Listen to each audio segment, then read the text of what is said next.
Well, hold on just a second. We're getting things ready live, baby, yeah.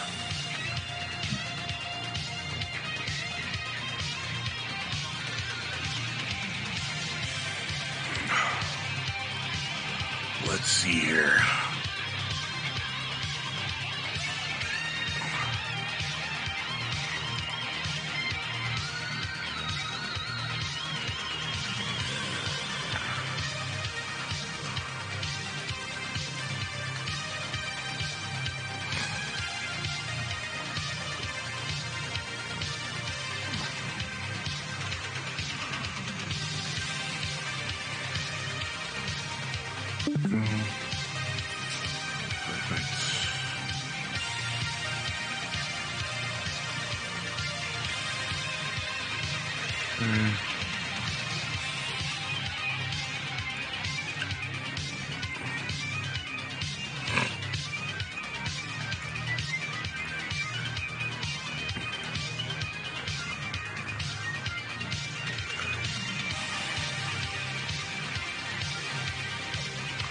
We're doing a little bit of last-minute touches here, folks, yeah.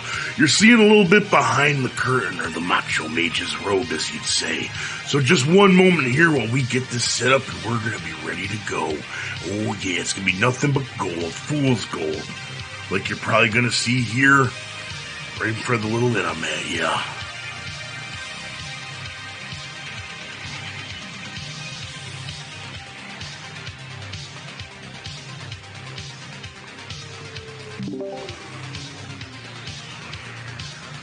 It's about 10 minutes early, but that's all right, yeah. There he is. Quick question for you. Answer for you. All right. So are you and Snow going to have the exact same stream just on two different platforms, or is it going to be two totally different POVs? Like what you're doing is the real like stream with the ads, and what he's doing is just kind of cameraing and commentating? So Snow's going to be essentially joining through a different program. So he's going to be on here watching along with me here. And that's really going to be it. So, all right. So it's really your stream. That's the stream. For the most part, yeah. 10-4.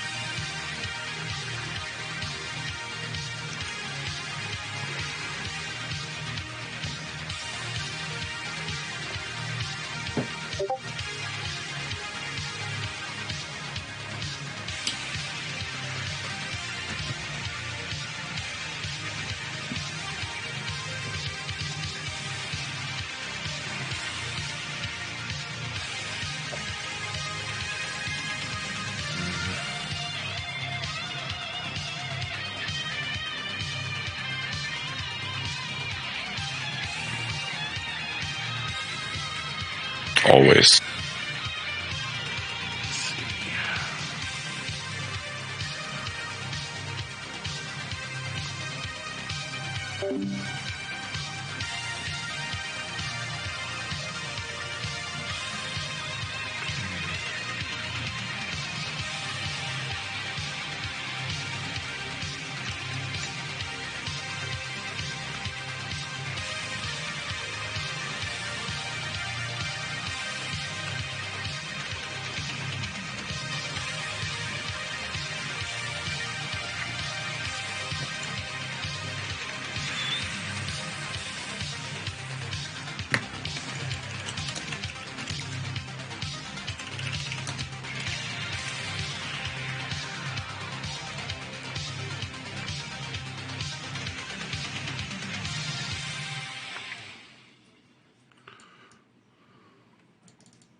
Here we go. Oh, yeah.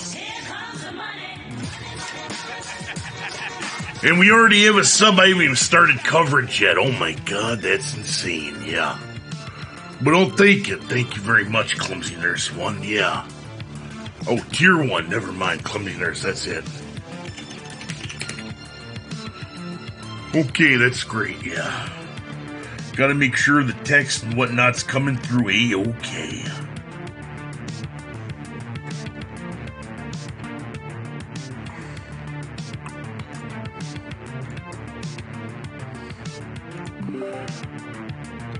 Alright, gentlemen, do we have cameras ready to roll, or are we going to be holding off on that for a little bit longer?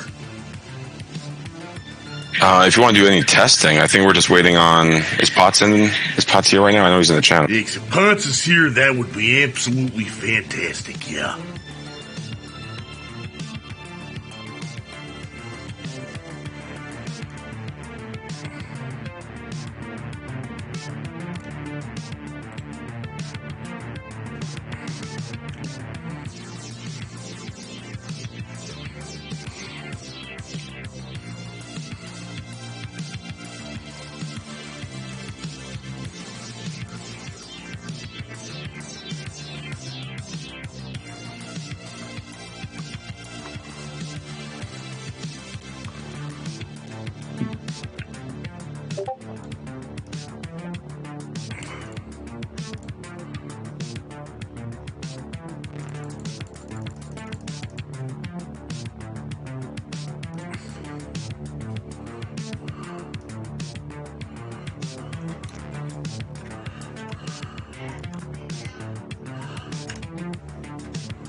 We got 4 minutes left, yeah.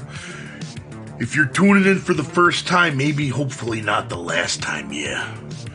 Let me check one thing real quick here. We're gonna deafen that real quick, because we're live in the former Glory Broadcasting office with me, the Macho Mage, Xehanort Savage, yeah. You might have seen me around these commons, maybe making you a mod Slim Jim, or just overall being OCD, one cool dude, yeah.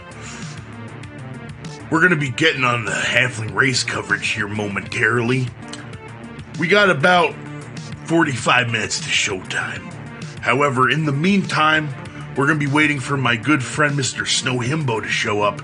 And as you're going to see here, we're going to have an interview with the raid organizer, or event organizer, I should say, Mr. Talamil Stark.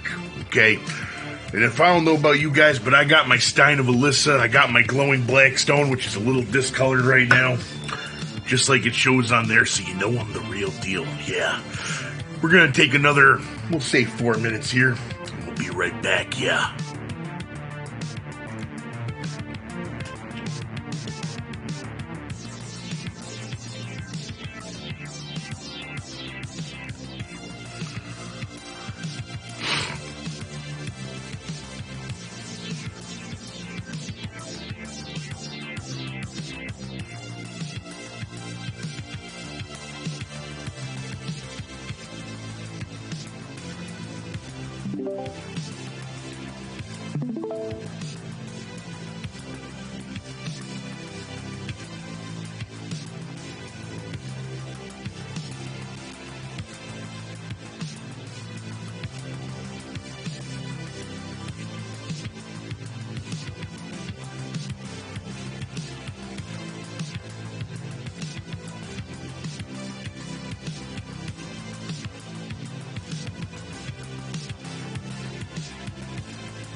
Oh, yeah, now we're back in business, baby. That's what I'm talking about. Business, baby. Hold on, we got one more thing we gotta do. Because I'm starting to hear myself a little bit, which is a little concerning. Let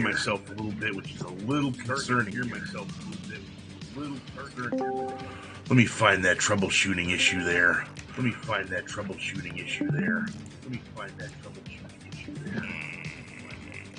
Let's see.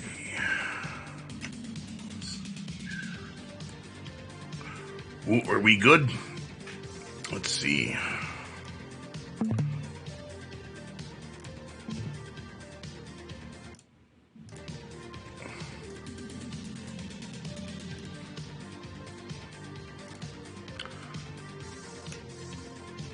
Alright, I think we have it figured out now. That's awesome, yeah. Okay, I'm not hearing myself anymore. Great. Only voices I need inside my head are the ones that are already there. I don't need to hear this gravelly machismo voice, yeah. Alright, well, we're getting some folks coming in here now, so first and foremost, welcome, legitimately, to the first official halfling race on Project Quarm EverQuest server. It's a great time to be here, and I want to thank you all for joining me here. If you're not familiar with who I am, well, let me bring you back up to speed. I am the Macho Mage Xehanort Savage, yeah, and I'm part of Former Glory, part of the guild who's putting this event on. And when I saw this happen, I had to do a little bit of showboating and hot dogging to make sure that we're showing you everything you need, especially because it's Easter Sunday. And now it might not be Jesus the only one that's risen, because we have a lot of halflings, as you can see here, rising up to this challenge to see who's going to be taking home the gold, yeah. It's going to be a pretty darn fantastic time, and I'm equipped myself. I got my Stein of Alyssa here. I got my glowing blackstone. I'm wearing my altered robe of the Oracle. I have a robe of the Kedge on, but, you know, I'm doing a little bit of Fashion Quest here tonight live. Okay, so that's how it's looking. Not to mention they don't sell robes of the Kedges on Amazon or whatever, EC Tunnel. I don't care. But anyway, we're going to go ahead and do a little something here. Now, folks, if you're going to not notice here, I'm in a little bit of an inside bunker where I'm doing a little bit of an online LAN party, a little bit of an idiosynchronism here. I'm joined with Mr. Talaman Stark here. He's the GM of Former Glory and the beautiful mind that put this whole thing together. Tal, are you there? Can you hear me okay? I am here. Can you hear me? Oh, loud and clear, my friend. You always have a very booming, commanding voice, so that's always good to hear. So, first and foremost, thank you for putting this little event on here. You can see a lot of these little halflings are kind of sitting around waiting to go. I think they've been trained for a good amount of time here. So, first and foremost, what gave you the idea to put this event on? Well, first of all, I would love to take the credit. I absolutely can't. This is something that happened on Project 1999 back in the day, a couple times, hosted by the Department of Fun. You can definitely find those videos out there. Shout out to Michael Shenanigans for those. So with Quarm, you know, I noticed nobody had done this, and it just seemed like something that needed to happen. We got Kunar coming up. We got the whole launching tomorrow, and it seemed like the right time to do something for the server, bring everybody together, and have some fun. You know, that sounds like a pretty good idea. You know, I'll be honest with you. I was not part of the P99 scene when this was going on here. I dabbled a little bit in the beginning myself, but sounds like you have a little bit of a history with, you know, EQ emulated servers here. Tell me a little bit about that. Well, look, like most of us, I caught the bug back 20 plus years ago, 01, 02, 03, 04, somewhere around there. then life happens. You know, you move on, you do other things, and then I heard P99 came out in 10. Spent way too many hours on P99 Blue. You know, amazing server. All the credit to those people that put that together, and thank you for that. But, you know, life changes. I got kids. I got a job. I got a wife. You know, I don't have the time to put in the way I used to for some of those camps and some of those objectives and raids in order to be competitive. And when this server rolled around, I knew that this is exactly what I personally, and it seems like a lot of other people were waiting for and looking for, you know, giving us that feeling, that opportunity to make everything feel like it matters. Like even a freaking piece of bandit or bronze matters, as opposed to not, you know, some of our TLP servers that are out there where it's so fast that you don't feel it. It doesn't matter, you know. It's just a race to end and you're there in a week or two. And what I love about this server is that opportunity to have that community, to have that grind, to have the journey as opposed to just the destination. And so we're still feeling like we're earning everything, but we don't have to worry about spending 12 hours on a timer for a mob to spawn to be able to fight it for 30 seconds first. And that's what I love about this. It's really, you're playing against the content, not who has the most free time. You know, I think you make a really good point there, Tail. You know, I gotta tell you, you know, a little bit about myself. I started up EverQuest, you know, I actually know some people from P99, yeah. A little bit of Detox Blood Drunk, yeah. Big name in that scene, you know. He actually introduced it to me when I was a wee little macho mage, yeah. And I didn't play a mage, I actually played a Gnome Warriors, which, you know, that was a good time. That's what the manliest of men play, you know. But I hear you know, because at the end of the day, you're grinding, you don't have that much time, and I think a big thing, too, is, you know, a lot of the stuff in these games have been almost meted out a little bit, right? It's not necessarily about the exploration. It's about, oh, we got to get this many tanks because we got to hit this mechanic and we got to do it just right, you know? And I will say, that brings me to my next segue here. There's a lot of guilds out there that are, you know, just about raid logging, doing everything like that, which, hey, I get it. It floats the boat. I like having pixels myself, yeah. But as part of former glories, you can see from both of our tags on the screen right now, that is not the case at all. You know me, I like to do a little bit of showboating and hot dogging myself here. Tell me, what's your inspiration for creating former glory and creating the culture that we've had here so far? Well, you know, I was about a month late to the server, I'll tell you. I started right before Halloween, and I saw a need, an opportunity to fill a gap, because there was definitely a lot of guilds out there that were pre-made people, that groups of friends coming over from other servers, and that's great. I'm not knocking that. That's fantastic. But I didn't have that. I hadn't played in years.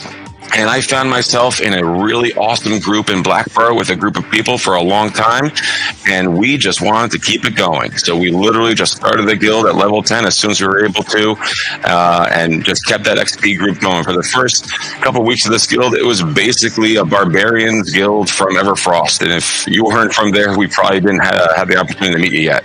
But that's how we started. And we met more people, and we met more people that we were grouping with, and we grew into what we are today, what I like to call the number one casual raiding guild on the server. We're not here to race for those number one spots to be the first to clear a zone, but we're going to clear, and we do, and we have cleared 100% of content because, you know, I believe that what's going to keep us going is that we have the best culture. We're not here trying to raid 7 nights a week and you know, max out every single pixel or tell somebody what they're allowed to do or how they're allowed to play or anything to that effect. We want people to play the game because it's fun, not because they are expected to or they have to play a class because we need this over that or whatever. I want to really just make sure that that's what we're always looking for. We're looking for that casual player that, you know, like me, that hasn't played in 20 years or maybe 10 years or doesn't have the time to do what we used to do. But we want to see that content again, but in a real way that it matters, not that we're flying through it every 2 months with a new expansion.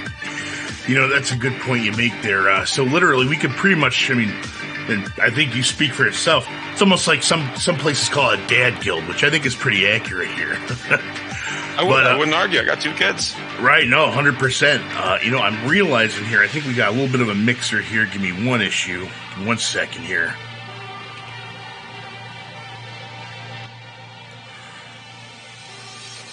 I just noticed your volume was dropping down a little bit. Yeah, just making sure that's good here. But, I think it's a little, let me raise you up a little bit here, yeah. Okay, I think you want to try one more time for me there? How's that, buddy? Oh, that sounds good, yeah. Keep in mind, folks, we're doing this live. We're going to have a little bit of hiccup, a little bit of mishap. That's going to be all right, yeah. Doing it live. That's it, baby. But anyway, in the spirit of having a casual, fun environment here, we're not doing some sort of, former glory red naggy raid for some casuals to get pixels. We're here for the love of the game here. Look at all these little halflings. Oh, there's even more. We got a little bard singing them some tunes, having a happy time. So tell me a little bit about the rules of this halfling race, and, how is this going to work exactly? Well, the rules are you got to be level 1, you got to be solo and self-found, and a halfling. Otherwise, what's the point? The race is going to be starting here in Rivervale. We're going to call the go at a certain point in time in the near future. Whether people want to run for it or just suicide into the first NPC they find, I don't care. But at that point, go, go, go. The race is Misty, Runny, Gorge, EK, High Pass, Kithicor, and back to Rivervale. So it's a big circle. So we expect quite a few deaths. We expect quite a few mobs killing quite a few halflings. We expect some people to try to sneak and fail. We expect some DAs that are going to fail. And I hear there might be some surprises along the way. Ooh, I like surprises here, Tal. You're keeping me in suspense. I can't wait to see what it is. Yeah. Anyways, what prizes are these fantastic halflings going to be competing for this evening? Well, we've got quite a bit. So we've got cash prizes for top 3, 3,000, 2,000, and 1,000 platinum for our top 3 finishers. We're going to be giving a flowing black silk sash to our number 1 halfling winner. To our top 10 finishers, we're going to give those top 10 finishers the opportunity to roll on other items, including short sword of the Akesha, golden Afridi boots, a rubicite breastplate, and possibly 1 or 2 other things that I'm still waiting on. Well, hold up here, Talamild. Yeah, you got to tell me that these little level 1 halflings are going to be competing for gear such as GEBS, an SSOY, and a rubicite breastplate? You're talking about over 20,000 platinum worth of items being given away, and you could be brand new to the server. You could have joined yesterday. You could make a level 1 halfling and get something really nice to start your journey off here in Norath. Oh my god, holy moly, and especially with the holy moly hole coming out here. That's a great head start, especially going into Kunark later this summer. But other than that here, Tal, I think that pretty much spreads it out. I mean, what advice might you have for some of these little guys making this run this evening? Being the first into a new zone may not always be the best idea. Watch out for those mobs that are in there. Maybe let somebody else take that hit and run past. Good luck. That's probably not a bad idea when you think about it here. Anyway, Tal, I know you got a lot of organizing to do, a lot of other people you probably got to talk to, but I want to thank you for your time, and may the best little halfling win, right? Mr. Savage, I always appreciate you, buddy. Thank you for choosing Former Glory to be your guild. Anytime, Tal. Anything for you, my friend. That's Talamid, folks. As you can see here, he's got dual SSOYs. He's probably going to give you one right out of his hand, yeah. Anyway, we're going to go... Ooh, hold on a second. We're going to go and take a look a little bit more at what's going on over here. Look at all these little halflings, yeah. Let's see if I can pick one that's going to be doing it. Oh, we got first place over here. He might actually be first place. We're going to see if that's the case, yeah. We got Mr. Rumblebelly. Ooh, this is like the Potbelly Pig race at the county fair, yeah. Let me just make sure we got one little thing taken care of. Perfect. We got Amro Run. I don't know who that is. Dick Dastardly. Ooh, there's a Dastardly Dick and Halfling, yeah. Wonder Run, Nedusi. Wonder what that's referring to. I have no idea. Got Grizzlebees, Squiddy. You know what? I'm actually thinking here. Hold on a second here. Hold on. I'm gonna give a little prize myself here. I think we're gonna do it live. You know what? Oh, hold on a second here. We got more followers here. Oh, yeah, let's see. Oh, you know what I just realized? Ooh, pardon me, Macho Man's got a little bit of a cough. Let's see if I have a prize here. Do a little unofficial stuff here.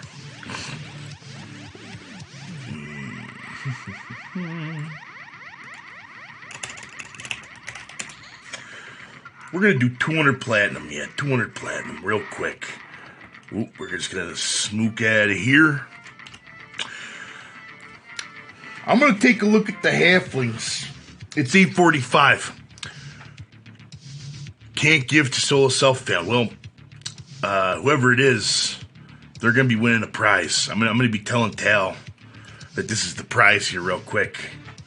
So, we're going to be giving out a special 200 platinum prize to the best named halfling I see.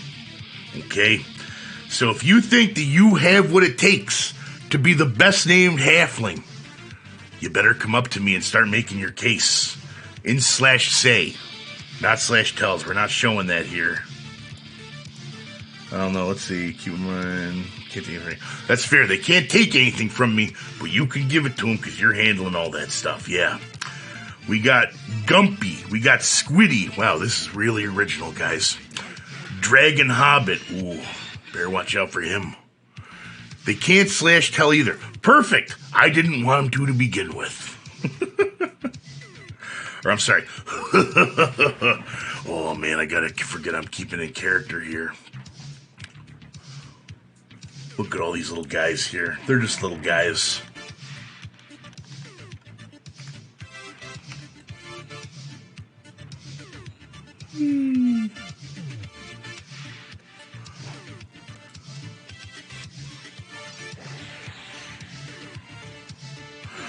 We got Turbo and he's AFK. That's pretty good. I mean, I'd personally say if you're going to make a halfling just to win the prize here, if it has a chance that it might be reported, but you know it's not going to, that tends to put a smile on my face. That's all I'm going to say.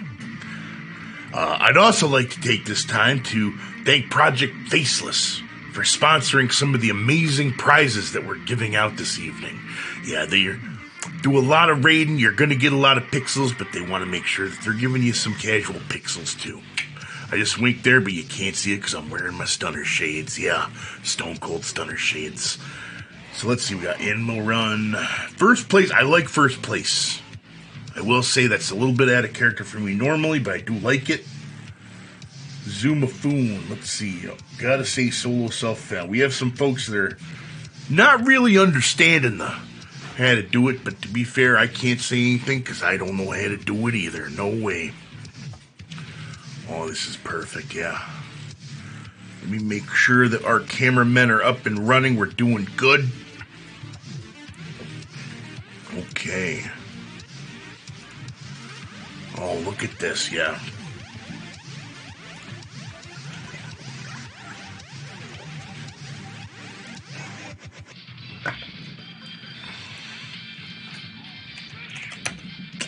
I'm just going to put an OOC2. Oop, hold on a second. For some reason, it's not working the way I want it to. That's not what I exactly expect in here. Oop.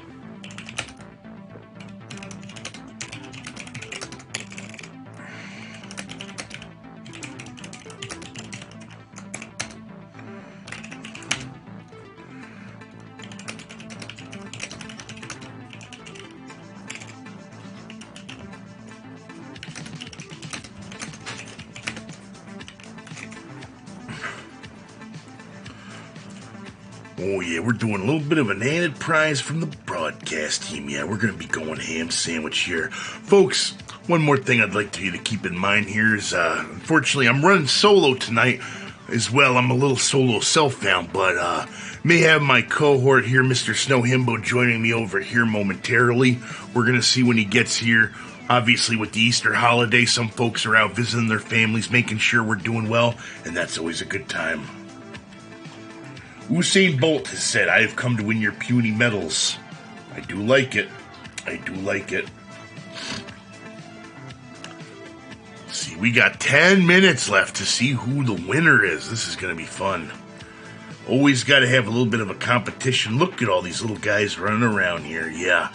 So I'm going to be announcing that at 9 p.m. Hot Wheels.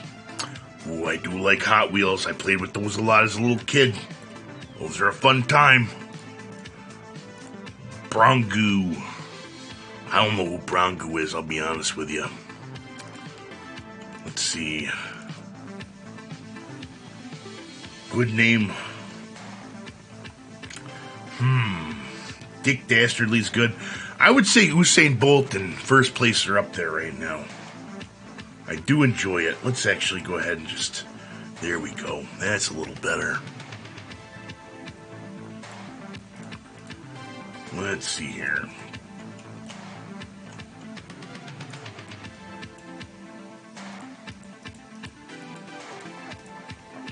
I'm going to hit the gritty on some of these hoblets real quick here. We got first place and Usain Bolt, yeah.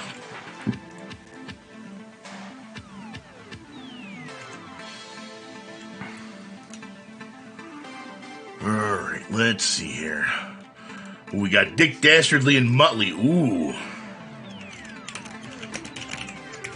That's a throwback combo. Yeah, that's some wacky racist type stuff here, which, to be fair, is pretty fitting. Not gonna lie on that one here. Then, of course, we have... Ooh.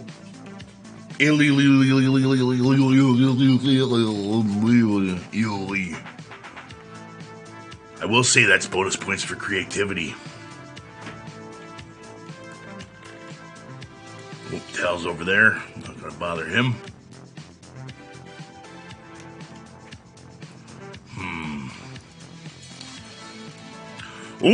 Oh, hold on a second here. Is that who I think it is? Is that who I think it is? Yeah. Hold on a second here. Hold on.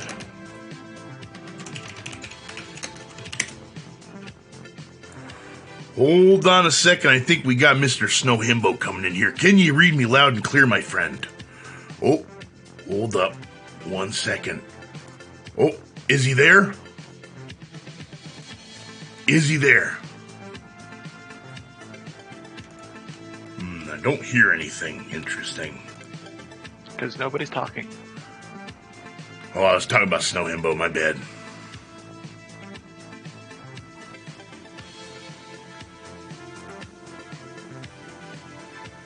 No, I'm trying to talk in the stream, not in the Discord. Oh, I should talk in the Discord. Should I talk in the Discord or in the stream? Oh, because it wasn't showing up. That's my bad. Yeah, there we go. Oh, perfect. Snow, can you hear me okay? I can hear you good. Can you hear me? Oh, that is loud and clear. Perfect. Yes. Everyone, perfect. Welcome back. Snow Himbo here. We're finally here. How you doing? I know you just flew in. Are your arms tired?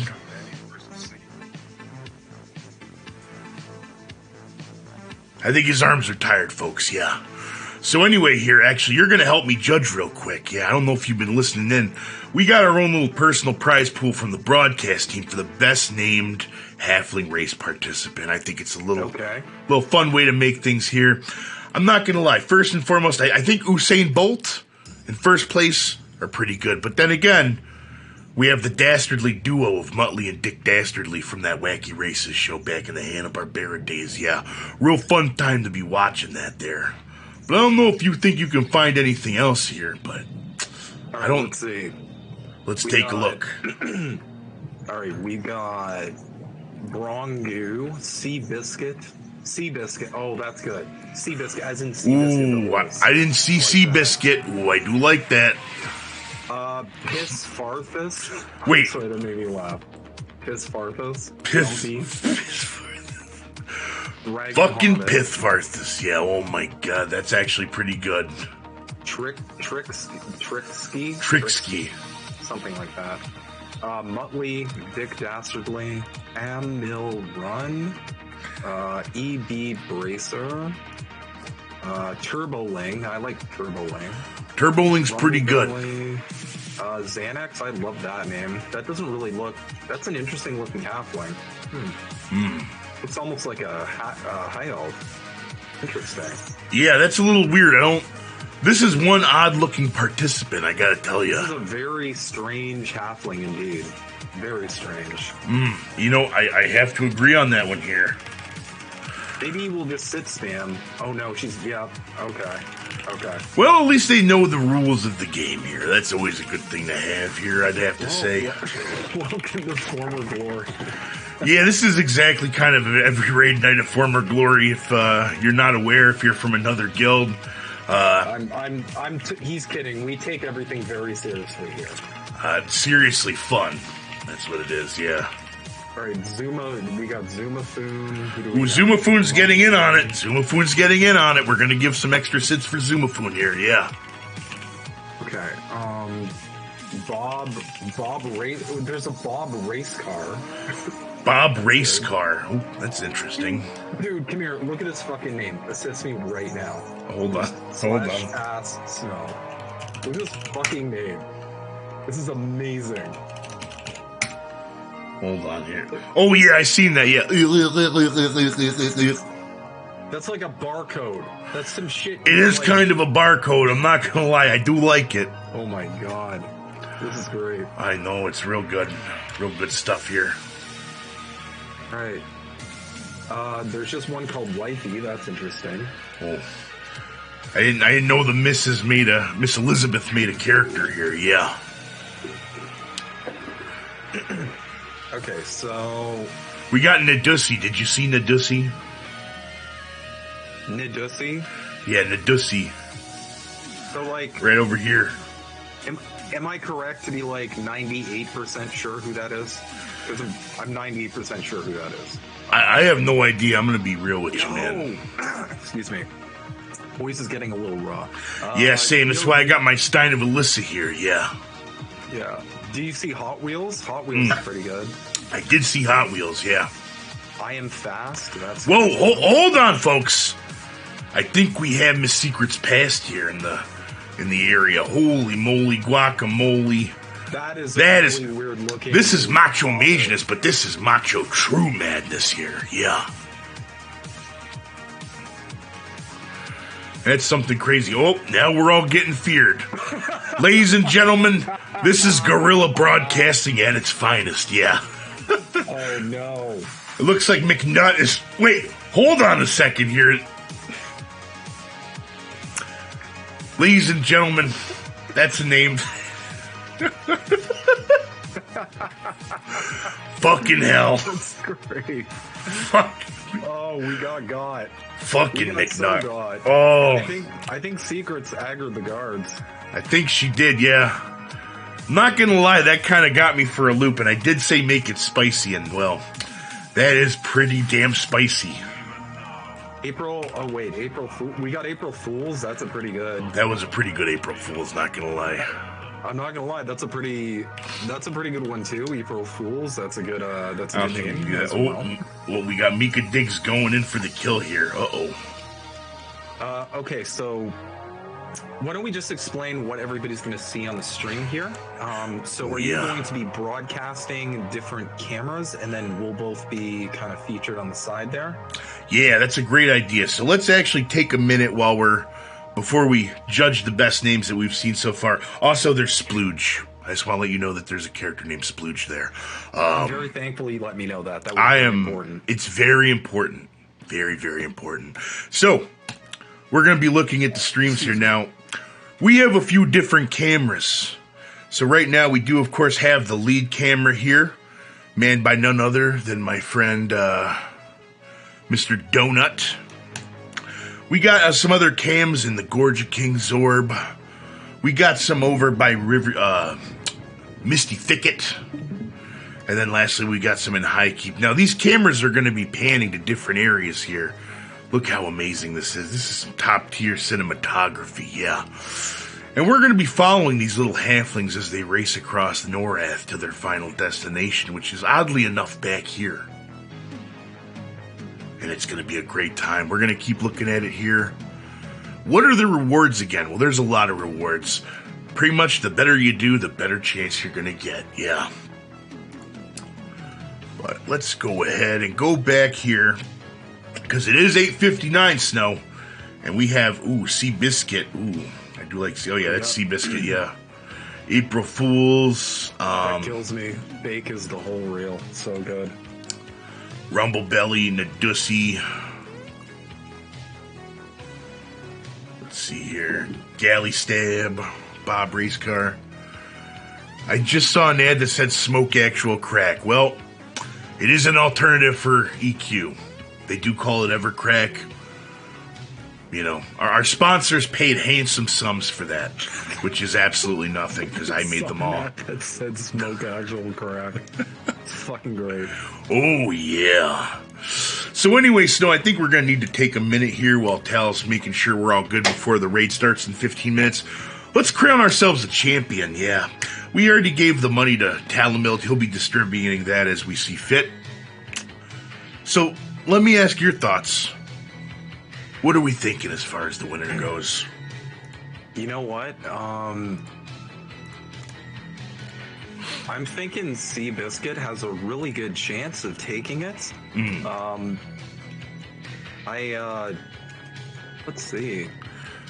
It's hard to tell because they're all level 1 and I don't know for sure who any of them are. But just going off the names and their you have to go by the activity as well, obviously. I see a lot of halflings running around. That's obviously a better thing to be doing than sitting still. They are warming up, but you know, you gotta reserve your energy. Yeah, you know, eat a few bits of carbs. You know, you gotta stay ready, limber but not exhausted. Yeah, I know that time in the ring when I was going against Hulk Hogan in WrestleMania 5. Yeah.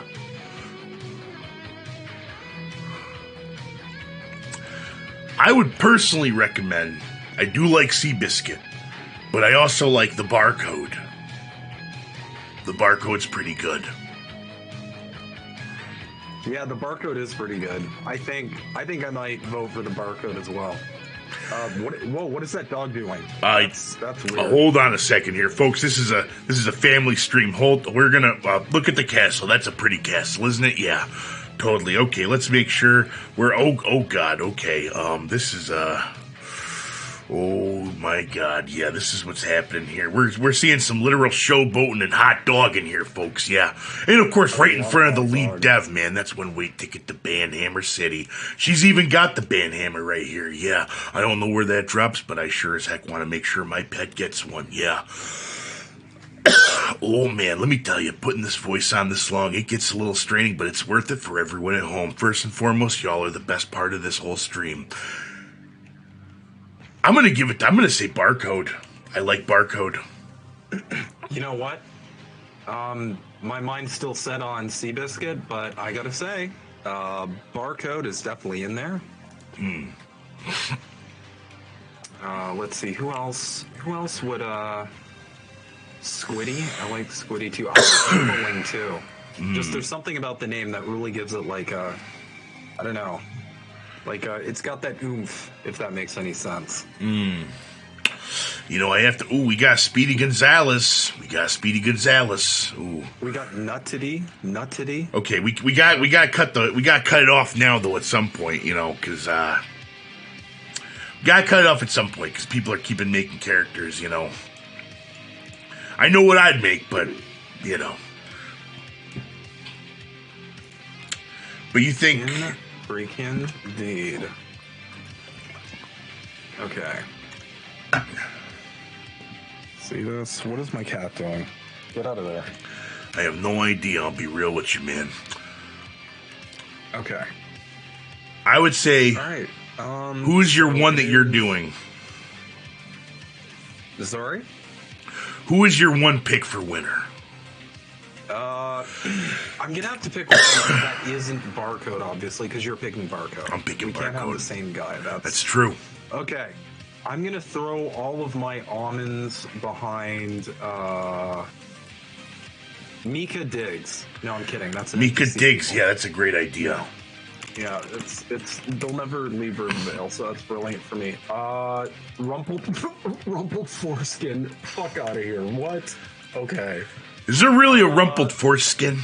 There's a rumpled foreskin right in front of Talamilt. So that's great. That's good stuff all across the board. Oh there. my Thank God. you. The names didn't disappoint, I'm not going to lie. Oh. Y'all definitely did not disappoint with the names. I gotta tell you, the Macho Mage is impressed, yeah. Real impressive stuff we're seeing here. You know what? I'm going to throw it in with Seabiscuit. I don't know why, it's just like the name C with Bizkit, plus the obvious reference to a horse. I feel like that character is going to get like good luck or something. So I'm gonna throw it behind Seabiscuit personally. You know something? When I first started this little impromptu competition here, it was just myself. I didn't know when you were coming back, and I wanted to find a way to get a little bit of the airspace out here. So you know what I'm thinking? I'm thinking both Seabiscuit and Barcode are winning 200 platinum this evening. First and foremost, congratulations to both of you, as you should be very proud of yourself. But of course, keep in mind, that doesn't mean that there were any other bad names. We saw some great ones, and they were fantastic. And we're thinking that you're going to be winning some other prizes this evening that are going to be far outweighing what we're doing here.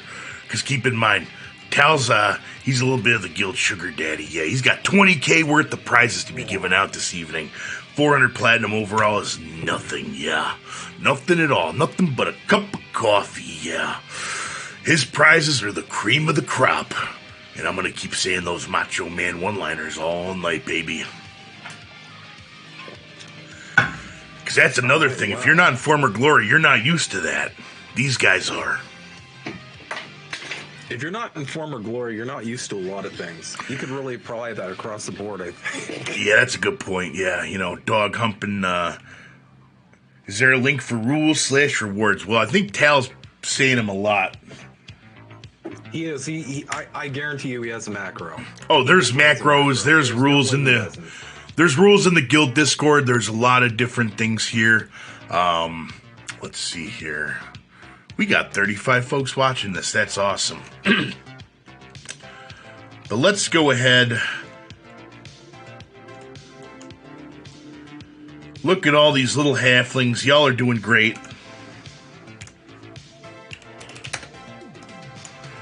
I'm going to go ahead and go in here because some of them probably are not in the stream. Oh my gosh, I did not expect to do that. I got way too many windows in my computer, yeah. This is the most technologically advanced stream I've ever done. Have you tried closing some windows? I could do that. I thought about deleting System 32, but yeah, I advised against it here. Yeah, you definitely need to delete System 32, I'm pretty sure. Or, yeah. I think you can exit from Windows by typing /X if you want to try that. That's a good one, too. That's a good idea. You know, I know /D for donation is a pretty good one, too. Yeah.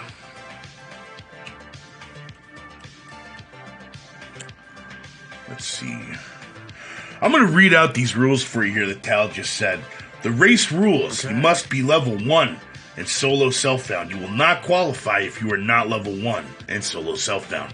When the race begins, you are allowed to run into Misty or suicide into an NPC. The choice is yours. The race is Misty Thicket, Runny, Gorge, King Zorb, East Karana, High Peaks, Kithicor, and then back to Rivervale. You must hail Taliban next to the Priest of Discord, yeah. Any attempts at collusion or using outside interference to give an unfair advantage will result in disqualification. First place is an FBSS and 3K. Second place is 2K. Third place, 1K. Top 10, you're going to be rolling for some fantastic items beyond your wildest dreams.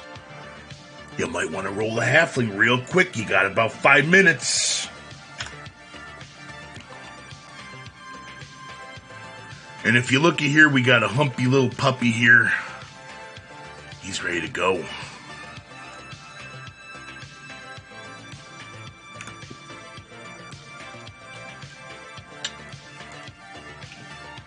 All right, the race begins in 1 minute.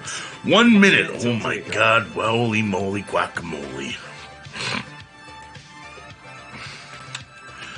So we better go ahead and start getting ready on the cams here. I'm going to be sitting next to the Priest of Discord here. And we're going to get going to our lovely camera folks, sponsored, of course, by Former Glory. Yeah. So let me pull this up. Let's see.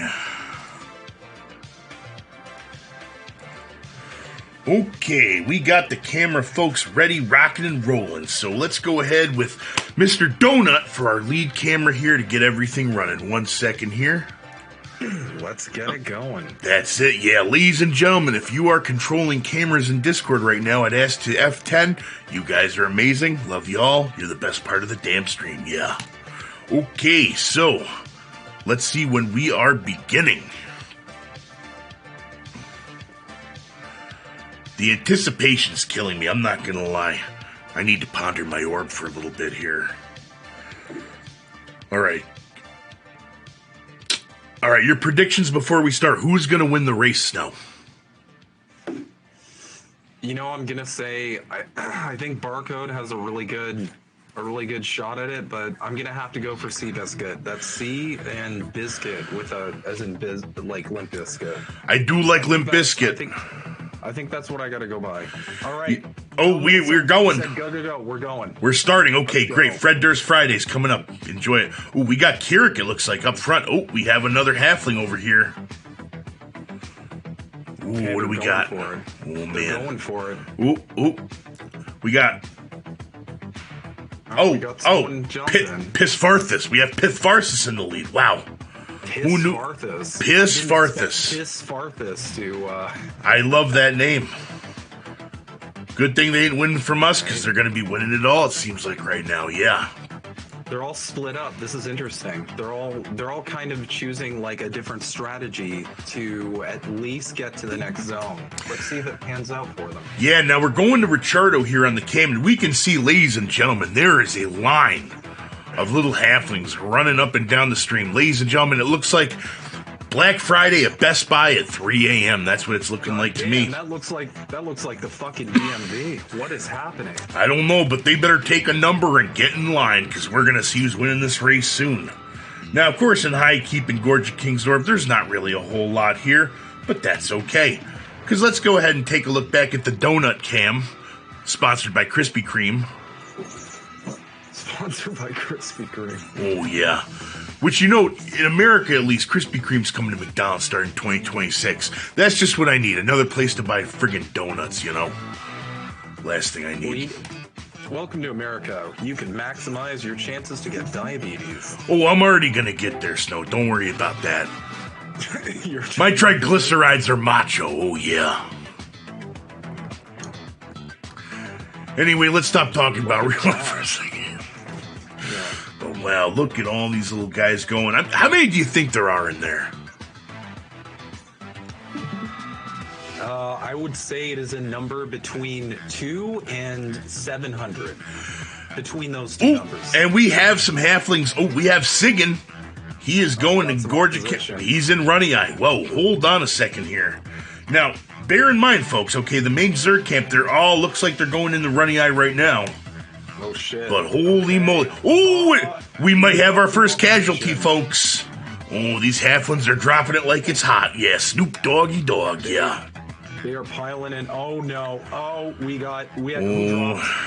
Let's see who dropped there. Oh, that doesn't look good. Oh, God. Okay, so here's where the strategy comes in. Because if you're smart, you let the first halflings go in first, catch the aggro, and then slip by. That's true, yeah. While they're busy getting BTFO'd, as the kids call it. Oh, and they're in Gorge. They're hugging the wall. And we got some Gorge of King Zorb in here. Wow, we are going by really, really quick, folks. That's fantastic here, yeah.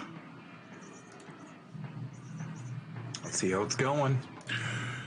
And while we're doing that, whoopsie doodles here, let's read some comments here. Don't ponder your orb on stream. They banned that now. Wait until you see what I'm going to ponder even harder now, yeah. My girlfriend used to be a Krispy Kreme manager. Oh, she's the cream of the crop, yeah. Rivervale pop dropped by about 60 when the race started, damn. Wait till you see it. Down. I am fast just fell over. Oh, we have secrets in here. Holy moly. Yeah.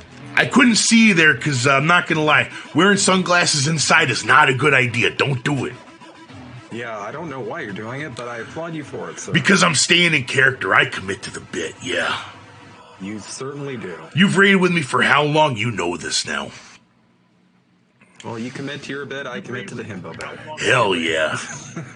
So it looks like we have a majority of the folks here over in Gorge King Zorb.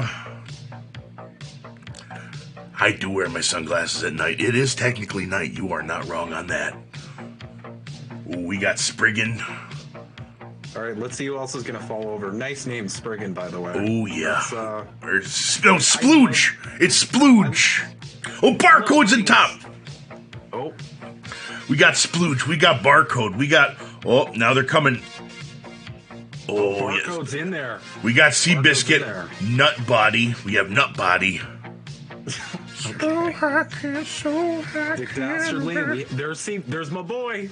There's Seabiscuit. Come on, man. You got to go faster than that. You know, I wish I called my bookie before this race so I could have put some money on Seabiscuit, but then again, this isn't the 1930s, yeah. We got Vroom. Okay, we're zoning into, looks like East Karana here. Karana. I believe it's Karana. Karana, potato. Holy moly, the donut cam!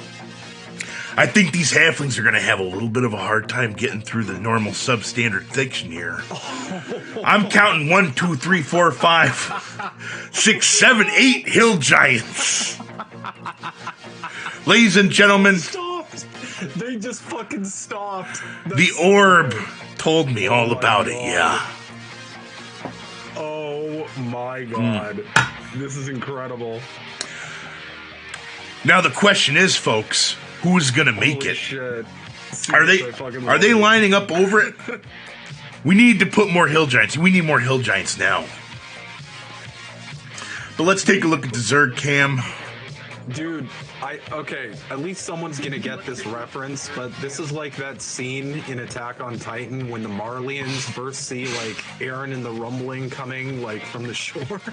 Oh my god. It's kind of the same. Oh, they're coming here. The donut cam is showing we got a train. Choo choo, all aboard. Now, this might not be a train show, but this ain't Thomas the Tank Engine. This is more like Piper Perry, if you know what I'm saying. Ooh, they're hustling. Someone's training all the hill giants away, and I feel like the smart players, again, are the ones that hung back, wait for others to pop the aggro, and then take a little bit of distance in order to actually avoid certain death. I gotta be real with you there, Mr. Himbo. I have to agree with that stratagem. Oh, God. Oh, we got Barcode saying, oh, God, well, you better say your prayers, drink your milk, and take your vitamins, or else these hill giants are going to be coming to get you. Ooh, and they're all training up. Let's keep seeing here. Any way to make snow louder? Oh, am I quiet? Hey, make snow louder. Let's see here. Yeah, if you can make me louder, that'd be great. Oh, I can make you as loud as I need to. That's the first time anyone's been like, make snow louder, but I applaud you. Right. Maybe we can do that. Let's see.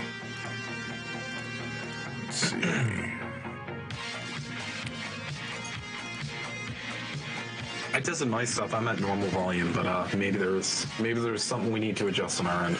Look at. I went ahead and did the gain up here, so we're looking at Richardo. We're going through. Where are we leading? Oh, we're going up there. Man. The long, hard, treacherous journey here. Hope you don't fall off, because if you do, you're going to have to go all the way back, and that's not a fun thing to do.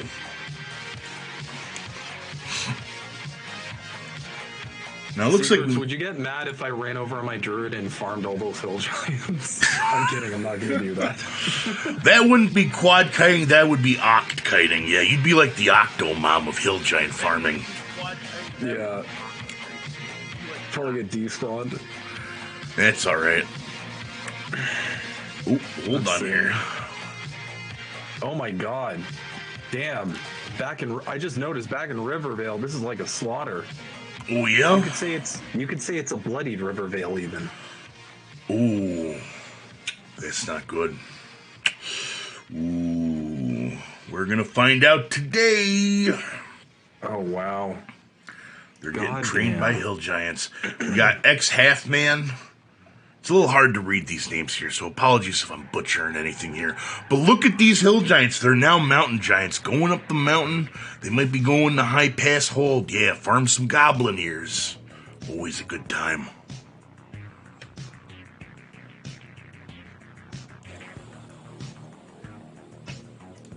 Now the real challenge is going to be when these people zone drop aggro and those fuckers start running back. Because then the people afterward are going to have a world of trouble in order to get past there to the... You know, that's a point that I didn't think about there, Snow. That is going to cause quite a challenge for anyone who's not in the front of the pack. Yeah, that's going to be a little bit of a fustercluck, if you will. I would even go as far as to call them a pack god. Halfling. Look at that halfling just that's gonna be a lot of trouble once that aggro drops if that halfling is still stuck with those other hill giants. Oh. Well, you know, sometimes they have like a second of like kind of thinking about what they're doing next, so but yeah, Hot Wheels, I'm gonna press F for you in the chat right now, my man, because I'm very sorry. Well, that's a big F. Big F.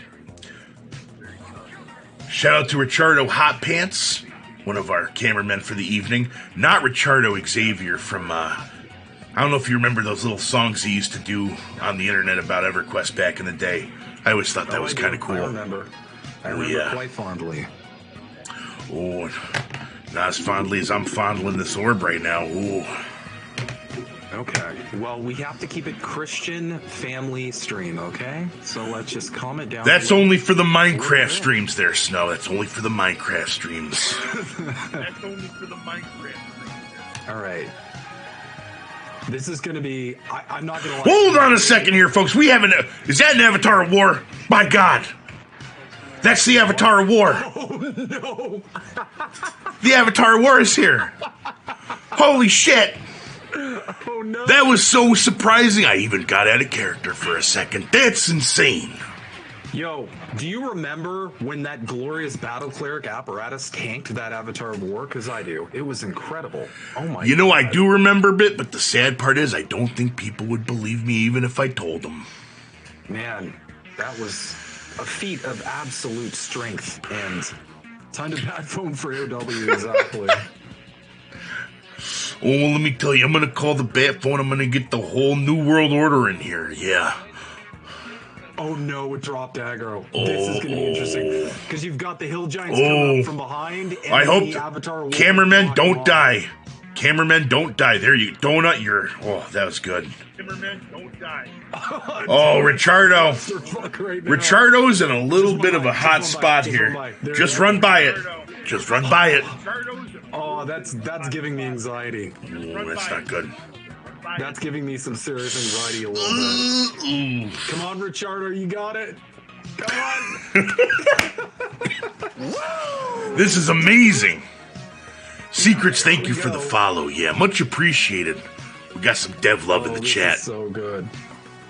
Oh, run. Come on. Come on. Go. Who is that? Who is that right there? Let's see. I need to drop my mic volume. I can do that. I appreciate that. We got Zoomafood. Yeah, or turn me up a little bit. We just need to be a little more even. I sound quiet, and I'm not gonna lie. When I sound quiet, there has to be something going on. Because no, I got to turn up the gain a little bit. I turned up your gain. I lowered my volume here. Like I said, folks, this is all on the fly. Mistakes are going to be made. Yep.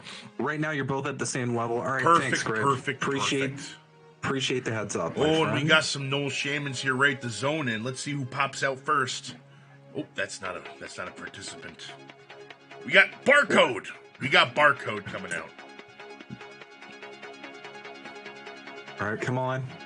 Let's see who's doing it. There's Barcode. Wait, hold on a second. That Squirrels of War participant is taking mobs that should be there for the race. What's going on here? But we're following Barcode here. Yeah. Little Barcode's going to be grandstanding and hot dogging with her little strut there. She's going to be making so much plat, she's going to have... I don't know if halflings get pedicures, but my God, they're going to have enough for a lot of them if they so choose. A halfling pedicure would be the worst thing in the world. Oh my lord. It would be a lot of work, I'd imagine. A lot of calloused and everything like that, yeah. That would be terrible across the board. I mean... How do you get past the fur? Like, do you shave... Like, with a halfling pedicure, do you shave the fur first and then you go for the pedicure? Or does the fur go over the toenails? Like, is there...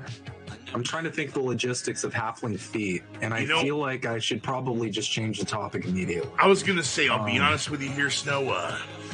There's probably a community online that has a lot of information about that I don't want to think about right now. Not even close. But if it's your thing, hey, keep it to yourself for now. I wonder how Seabiscuit made out. Well, let's take a look at the Zerg cam here. And it looks like they're actually both kind of in the same place here right now, near the high pass entrances. And let's actually go here. Seabiscuit is in Beholder's Maze, so... We got some rocks in here. Ooh, we don't want to go there. We got some orkies. We got a Richardo. I can confirm we have a Richardo. Okay, perfect. Dude, that banner kills me every time. Is the whole reel. It's got AJ. It's turning the friggin' Earth Elementals gay. I have secret documents that show that this halfling race is actually orchestrated by the World Economic Forum. You will eat the bugs. You will eat the bugs. Oh, Turboling. We got Turboling here. We got okay. We got Turboling, yeah. Once again. Okay, well, Donut jumped and Turboling didn't. I feel like Turboling just clowned our bard. So that's not good. Which I'm perfectly okay with, for the record. Fair enough. All right, we got a camera. No action there. No action here. Wait, hold on. Can you please go back to Kithicor for a second? We're not going back to Kithicor just yet. Oh, hold on. We got someone there. They're not zooming in on the name. All I know is that our participants may have some challenges ahead of them still.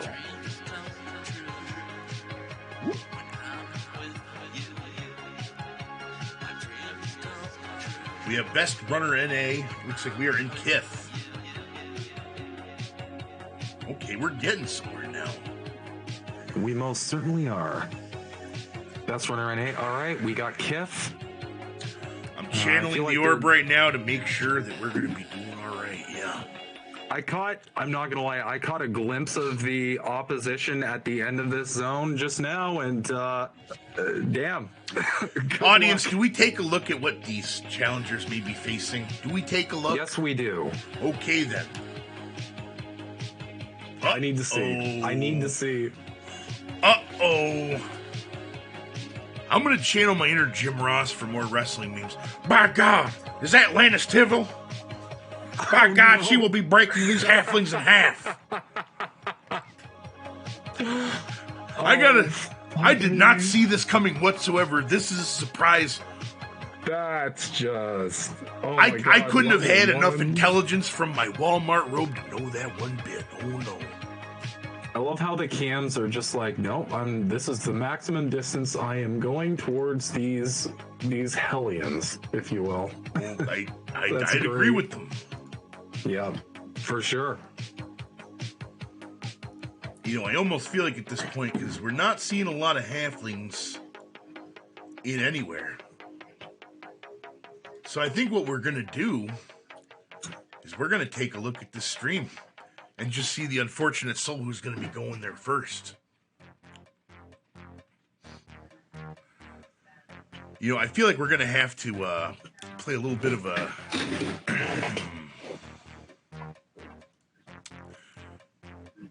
You know what? I got an idea here. We're going to play a little something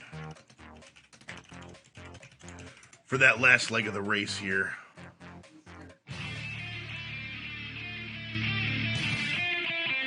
Yeah. Don't worry, we're not getting banned off Twitch or anything here. It's just the instrumental. We definitely might get banned off Twitch. No, it's the instrumental. No. I'm not actually playing Ram Ranch, but sure as hell would be fun to try. Wait, is it? By God, is that Drizzle Road? Drizzle Road! Drizzle Road! Oh no, she's gonna throw the winning halfling into an alternate reality. Oh no. My God. It's Drizzle Road, Jim! I can't do Jerry Lawler, I'm sorry. I'm terrible. To be fair, I can't do Jerry Lawler either. My voice is a little too deep for that. I think only Jerry Lawler can do Jerry Lawler, because his normal voice isn't actually that high. He's he does something with it to get that specific tonality. Right. Yeah, it looks like our camera folks have lost sight of most of our halfling participants here. Oh, we do have turboing. Okay, they're coming in from High Keep here, and they just got absolutely ganked. That's unfortunate. No. I believe in California they call that a 186. Oh no! Oh, they got blasted. Absolutely booty blasted. Yeah. That is terrible. Oh, well played, Turboling. Great work that far into the race. That was some great shit. Godspeed, sir. I hope your journey to Valhalla is swift and fruitful. We don't have a lot of folks here yet. I'm betting they probably Squiddy flew through that race. I don't even see Squiddy. Do we have a winner? I think we do have a winner. Let's head back to Rivervale. But I think that's a good idea. Head back to the Rivervale here. Apparently, Squiddy was first. Yes. Whoa. We were busy watching everybody get BTFO'd, and apparently we've already got a winner. We did that. Well, that's anticlimactic. Let's see. Hold on. I think we might be deciding who the winner is. But Squiddy is first. No, Squiddy's first. Let's see. All right, so Talamil's checking logs right now. Right. Okay, no, of course. So we're just gonna hang in there, folks, and then we'll be able to announce a winner momentarily. Once it comes up, we are going to have the official results.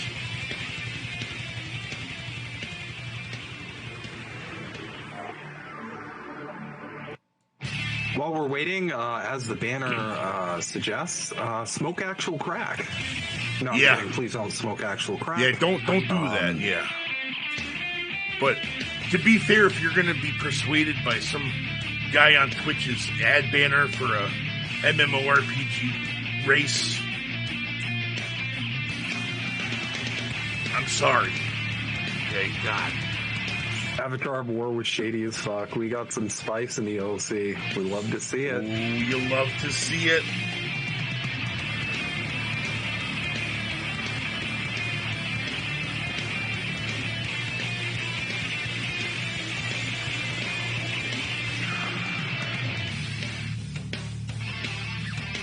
I didn't cheat, but I didn't adhere to rules.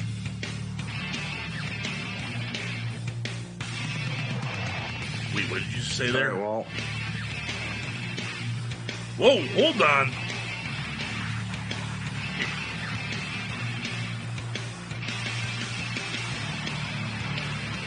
What the fuck? My Starfire landed for 18? Oh no, I'm getting killed. Uh-oh.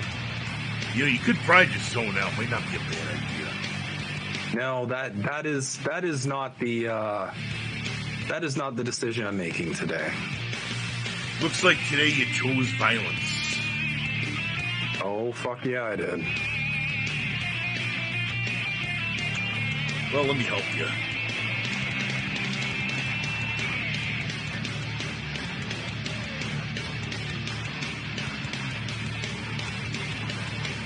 There we go. perfect. Hold on, let's get a view of that real quick. Yeah. There it is. I got experience, and you know what? I needed some experience. Looks like you're getting something else as well, yeah. Hell yeah, brother. Yeah. That's how we do over here at FG. 18 halfling dead guards in the Rivervale at Ram Ranch. Okay, so let me get an official confirmation.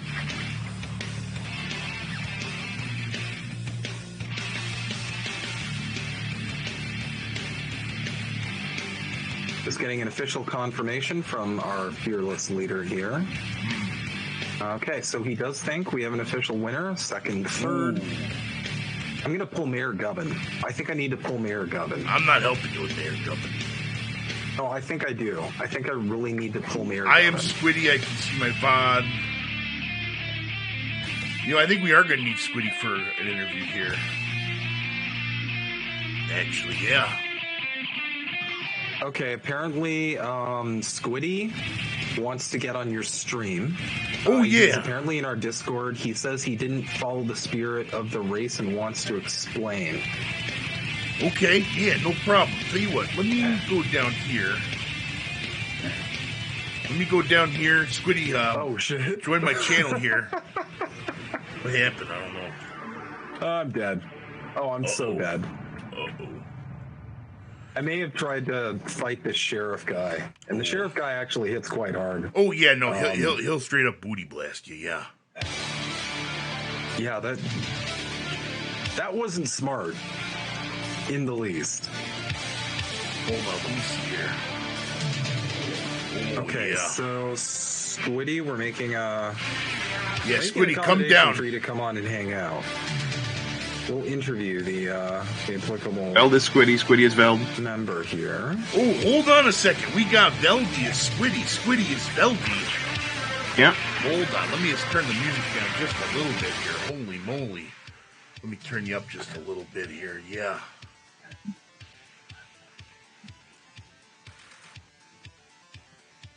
All right, whenever. All right. Well, we have Veldy as his maiden form of glory. We have Squiddy as the winner of the halfling race. Yeah, so first and foremost, congratulations. So when Talamild, about a month ago, said he wanted to do a halfling race, I remember somebody asked the question, could we kill a couple mobs, get a little gold for our spells? And he said, well, yeah, as long as you're level 1, Solo Self Found, that qualifies. Well, hold on a second here, Veldy. Yep. Snow, drop down channels. Okay. Can everybody on the stream hear that? Yeah, they can hear. Yeah, they can hear it in the stream. Okay. All right. Yeah. Cool. Yeah. So I thought, okay, so we can collect a little gold for ourselves before going on the race. What would be nice to be able to, you buy like a cloth shirt or something, you're still got to get one hit by hill giants. Wouldn't it be nice if you could afford like a cloudy potion? But how could you get 11 platinum without getting any experience points? And then, of course, I looked into it. There's a Jum stock that spawns in Rivervale every 10 minutes. It's worth 4 silver. So what I did is I collected 771 Jum stocks over the last month, bought myself 3 cloudy potions, and those are my key to victory. Being able to run invisible full speed. Hold on a second here, Squiddy/Veldy. You mean to tell me that you overanalyze the mechanics of this game to find a way to travel to make this race your own, bitch? I mean, it's out of character for me, definitely, but that's what I did. So I think even if you say, no, that's not fair, and give the prize to someone else, I still won. You can't take that away from me. Sounds like you were pondering the orb a little bit here, my friend, yeah. But that doesn't surprise me because I know a couple things about you that maybe some of the audience at home doesn't know. See, Veldy and I, of course, being in the same guild, have talked a little bit, and you're definitely someone who has a very good way of, how should I say, analyzing video games. Is that correct? Oh, absolutely. I believe, actually, if I'm understanding correctly, you're actually part of some speedrunning communities for some other games. Is that right? That's true. I once held the world record for Zelda 2, and I got it by finding a new glitch, a new route. So this is just how I do it. I said, a race, I'm doing the any %. Well, I gotta tell you, that was not glitchable. It was glitchless, technically. It wasn't exactly the intentioned route, but obviously, if we've ever watched ADGQ, when does that ever happen, right? But, once again, of course, I'm not a judge of the rules or anything, but if it's allowed, it's allowed, But, that's... Yeah, we gotta hear, I'll abide by whatever Talaman says. I'm gonna abide by the dude as well, but I'm gonna tell you, first and foremost, I like the way you think. It was very creative. And we can't ever do a race like this again now, because if this gets clipped, well, that's all people are going to do. Oh, they're not going to do it. If you knew how much time I wasted. Now I'm curious, how much time did you actually waste? Well, so I told you, I picked up 771 jump stocks, and they respawn every 10 minutes. So I'm not going to do that math because it's going to make me feel sad. But that's how much time I spent picking up jump stocks. Now hold on a second here, because I'm going to do a little bit of quick math with my handy dandy macho calculator here. This is a little bit too powerful for pondering the orb here. 771 times 10 minutes, divide that by 60. That means you spent 128 hours. Am I on base here, sort of? Yeah, to be fair, I did it over the course of 11 days. That's still 11 and a half hours a day. Well, you got to sleep sometime. It's proper that this is Easter because, my man, you need Jesus. But either way, you did a great job, and we're proud of you here over on the announcer team. Why, that's got to be one of the sweatiest things I've ever heard of in my life. So, fucking hats off to you, my dude. 100%. That's one of those things that you are gonna tell a tale of later on. Absolutely. Oh yeah. Now the interview's over because, unfortunately, with the way that our stream setup is, if Snow and I are both talking, it's gonna cause a lot of echoes. We don't want to do that here. No. But let's see. Do we have anything on the? Oh, we're doing some rolling. We're doing the rolling. And apparently, there's a Mayor Gubbin the Fallen. Oh, hold on. That is spawned. I obviously have to go find this. Hold on fucker. here. Oh, he's right here.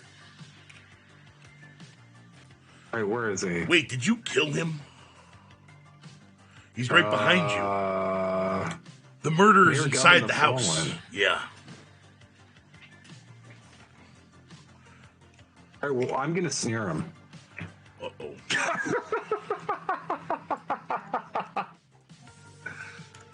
I took 20,000 damage. Uh-oh, that's not a good thing. No. That's great. I didn't expect to take that much. I expected to die, but I didn't expect to. Oh, I expected you to die too. I'm getting teabagged. Oh, yeah. That ain't great. Oh, no. It's the only way I can pay a proper tribute to a fallen ally and friend, yeah. Poor Xanax has pressed me twice now for my own stupidity. That's great. I love it. That's amazing. You gotta love it. Let's see here. So it looks like we're doing some rolls here. We are definitely distributing the loot as of this moment. Oh, yeah. Let's see. We got rubicite breastplate, gold GEBS, and an SSOI. Those are nice items. Indeed, they are.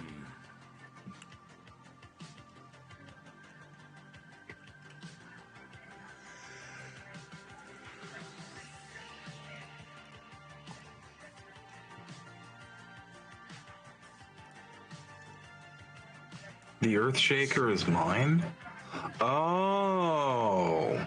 Okay, him saying the Earthshaker is mine is quite curious. Because Earthshaker is an item that should drop in the hole. Ooh.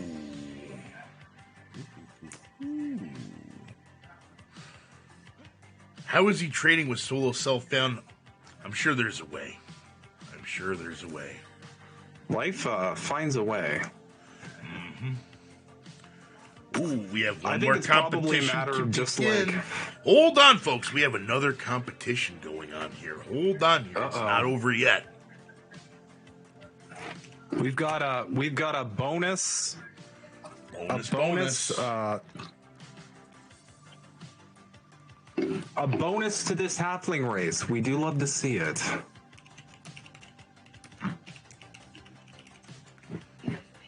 Ooh, let's see here.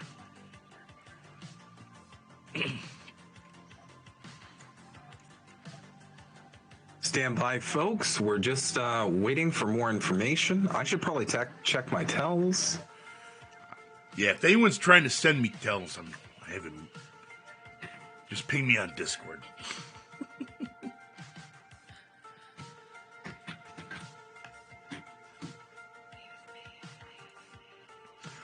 One more competition to begin.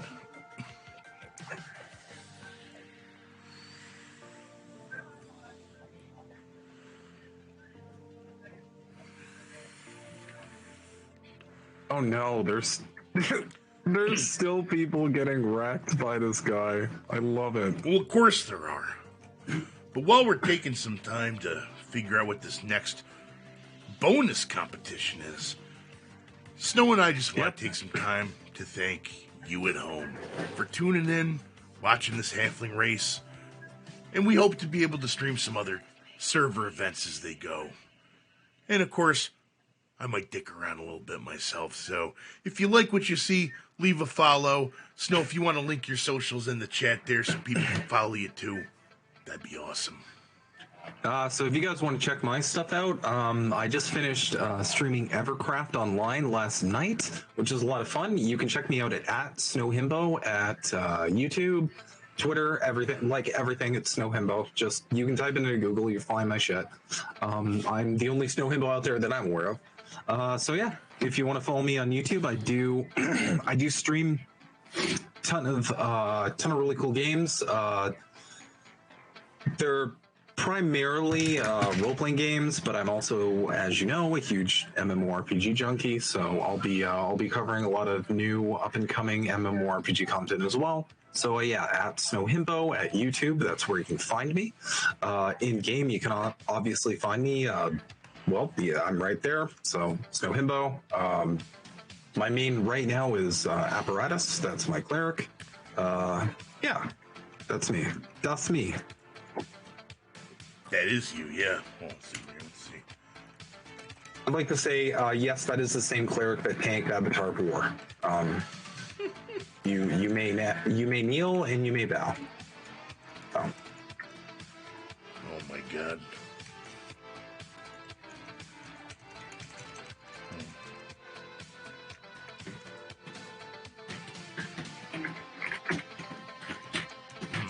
My keyboard is having some minor malfunctions here. That's interesting. Oh, that'd be why. That's embarrassing to do live on stream. I do that more often than I'd like to admit. I'm not gonna lie to you. Oh, why can't I move? Oh, yeah, that's why. Duh. Let's see. Ooh, we still have more giveaways here. I'll take it.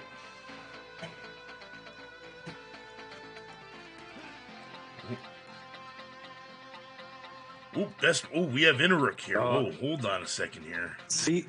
My man Seabiscuit is Tribunal Man. Ooh. Let's see. All right. S-Runner. Okay, so the winners are the ones who get turned in. Okay, that's cool. I like that. That's a clever sort of clever thing we got going on. I'd say so too. Also, for folks, last couple of days, happy Fred Durst Friday. It's very important. Happy Fred Durst Friday, everybody. On a Sunday. Indeed. Let's see. So, we have one more race to be had. There are three items to be given away. The final 3 items are going to be given to the first 3 players to hail the Hidden Hobbit in Highkeep. And here we go. Someone is attacking the priest of Discord. Well, that's unintelligent. All right, well, we're off to the races. Let's keep going. Let's get those cams going. Let's do it. Well, let's see see, where's my... So check it out. Here. Let me do that. Hold on. Let's see. Pop up. Okay. Oh my lord. The secrets. Your hitbox is like...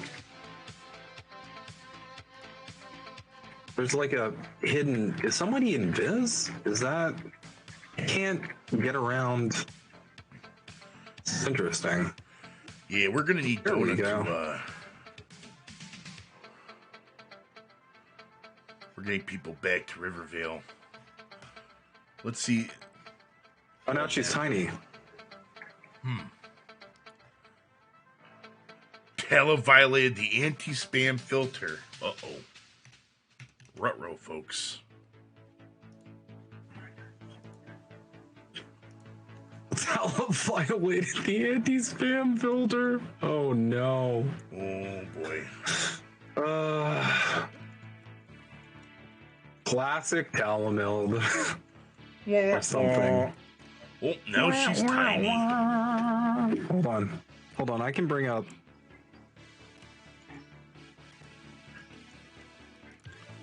Oh, hold on.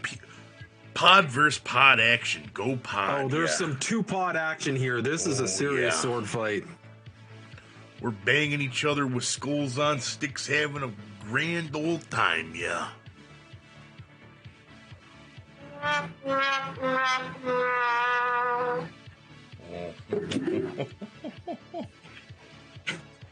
Which pod will win?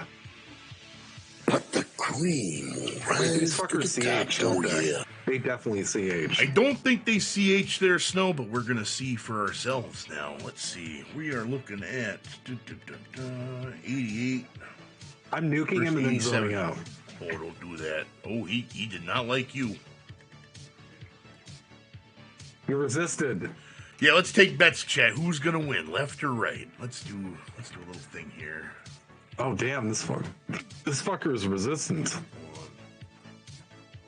I'm gonna dot him. Is he gonna resist that too? Nope, he didn't. I landed the dot. Oh yeah. Stacking those dots. There we go. And I'm gonna snare him. Oh. Nope, he's not landing. The snare is definitely not landing. Uh-oh. Oh, he missed. I can't do the pole. That's okay. So we got 73 versus 72. Which one is the real pod? I don't even know at this point. I don't know either. Do we have some cameras to kind of track the search here, or what's going on with that? I don't think we do too much. I think they're kind of helping people get back, but we're going to see if we can find it here. Let's see. We got Donut on cams here. You see this guy turning around on me? Snow, I can either look at cameras or I can look in front of me. I can't do both. Let's see, 55 let me see 54. here.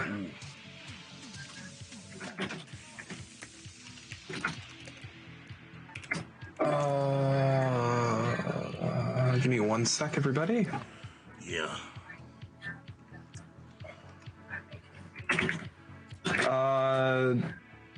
Sinorn, check your messages real quick. Okay.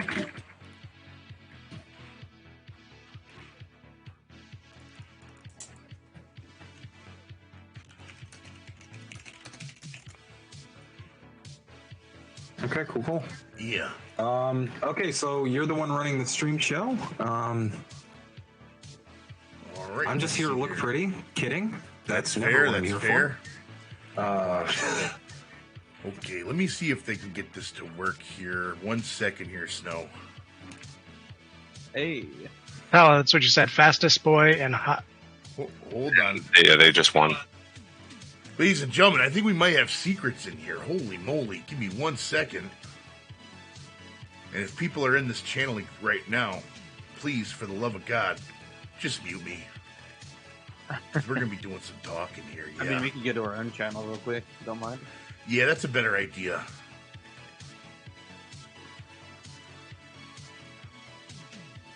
Wow, you would put me in the Vamp channel. Well, yeah, you're a badass, right? I mean, you made this whole server, everything like that. Not the whole server. Come on, only part of. I mean, I started with TACP. Did you work on TACP? I didn't really know. I made the netcode for it. Yeah. Oh, no kidding. Hold on, so I think we got Snow here. Well, I got Snow in here. Let's also, unmute Mr. Snow. Yeah. Do I show up on your stream? Can you show up? I can only get one camera. No, I'm naked. I'm not putting a camera. I meant like. Whoa! Hold on here. I mean, I got a robe if you need it here. My goodness gracious! But yeah, I can put on a robe real quick. That's fair. Yeah. Y'all probably don't want to see me. Right? Oh, stop. I mean, I could go grab a robe if we need to do that. No, that's not necessary. If you want to... I didn't think it was. Look, whatever you're comfortable with, I'm just saying this is Twitch, not Chatterbait. You know what I'm saying? Yeah, when Snow goes down again. Oh, my God. Oh, my God. How did again. Discord again? Did he try and interfere with this? I don't know. Snow, you're going to have to do voice activity because I have you muted on... What's it called here? The collab cam. Well, I'll tell you what. I'd love to do an AMA real quick. I think that would be fantastic. Y'all know that the hole is coming tomorrow, and that we're running a small event, right? You know, I heard something about that. You know, actually, this is a great moment in time here because, you know, the Macho Mage, for as fantastic as I am, is kind of dumb when it comes to some things. A couple too many hits on the mat. So I've got basically two Himbos in a chat together. What can I say? It's what we do. Well, Randy, hold on, Snow, can you, 1 second, I'm sorry. Snow, can you just turn voice activity on in Discord? Because I have you muted on the collab cam, because otherwise we'd be, echoing. Yeah. Echoing.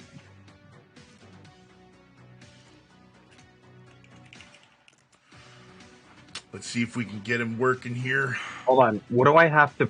do you hear me now? Yeah, you're good. I can hear you now. You're good. Okay, so I have to press to talk. Okay, so they can hear us on Twitch too right now. Oh, correct? Yeah, it's just essentially I have two different sources from you. Just turn voice activity on. We're having fun here.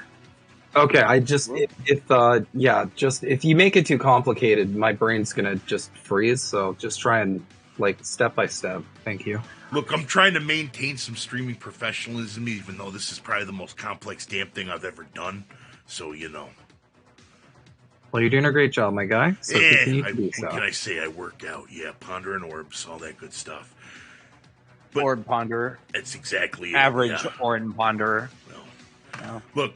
You know, we only have 43 people here. I think I can get that. Get those rookie numbers up a little bit. What do you think? I mean, I'd be okay with that. I'd be okay with that. Let's be real here. This is the most people I've probably had in one stream in the 8 years I've had Twitch on and off. So, yeah, get more people in here, and then I can plug my YouTube channel a second time. It'll be good. So So before we go into this, you might want to pay attention to the server broadcast because you're about. Are we about to blow up?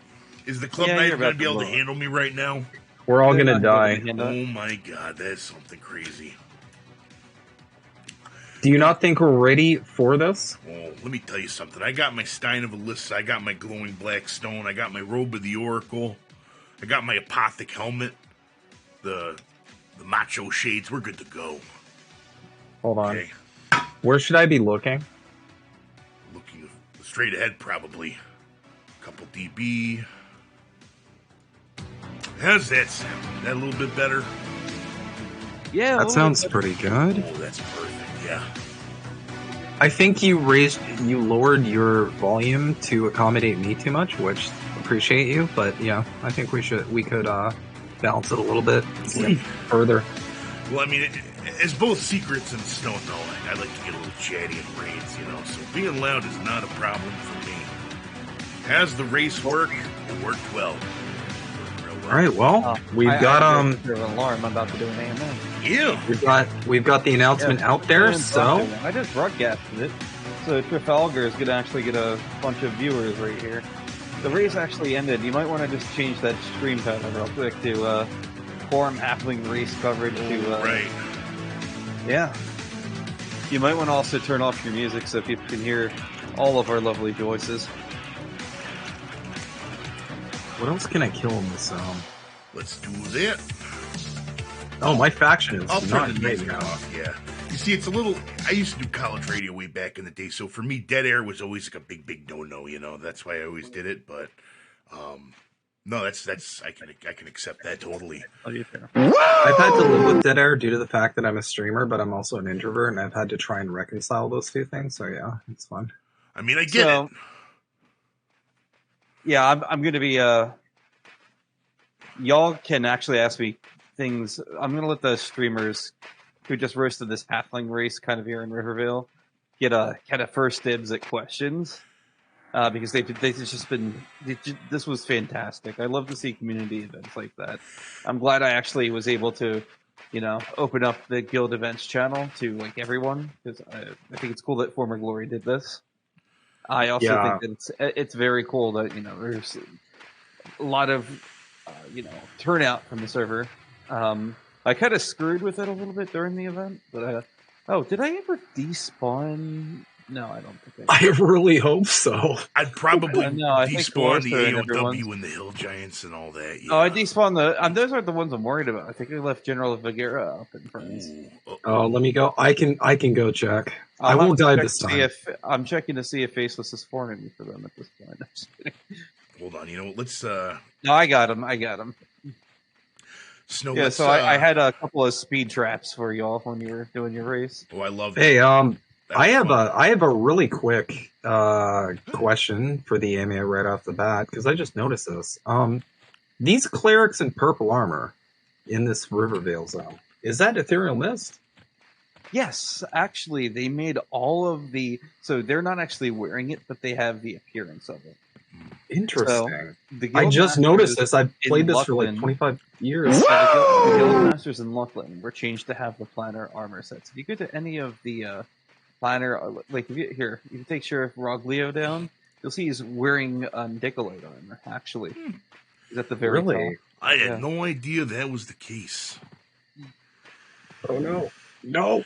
Oh, no. I'm not going to lie, Secrets. This is a very pleasant surprise, because I had a chance to speak with you the other night, and I remember you said that you might have had prior engagements. So, first and foremost, let me just say thank you for being here. It's really a pleasure to have you. I probably should have started with that way in the start, but you got to get to it when you can get to it. You know what I mean? Yeah, no worries. I was actually worried how much time I have in general. A lot of different things. Right now, I'm between jobs, so I'm filing some benefits, making sure things are taken care of, making sure I can still pay bills.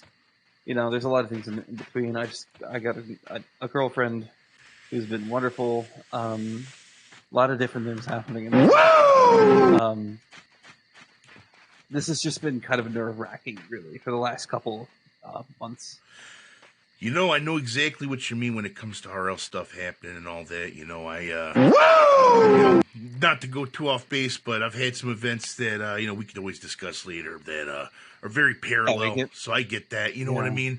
Not to mention, I will say... turn off everyone's volume on the stream. Apparently, it's very quiet. Oh, is it too... Oh, let's see here. Let's do that. We have some questions coming in already. I can read them off if you guys like. Yeah, let's do that. Respond when you want. Yeah, you might want to turn off your alerts too, so we can hear some questions. Good point. Yeah. Let's see.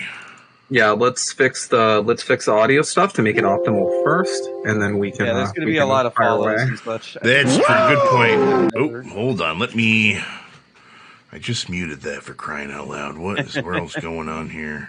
No, it's going to be one of those things where you broadcast to the entire Quarm server.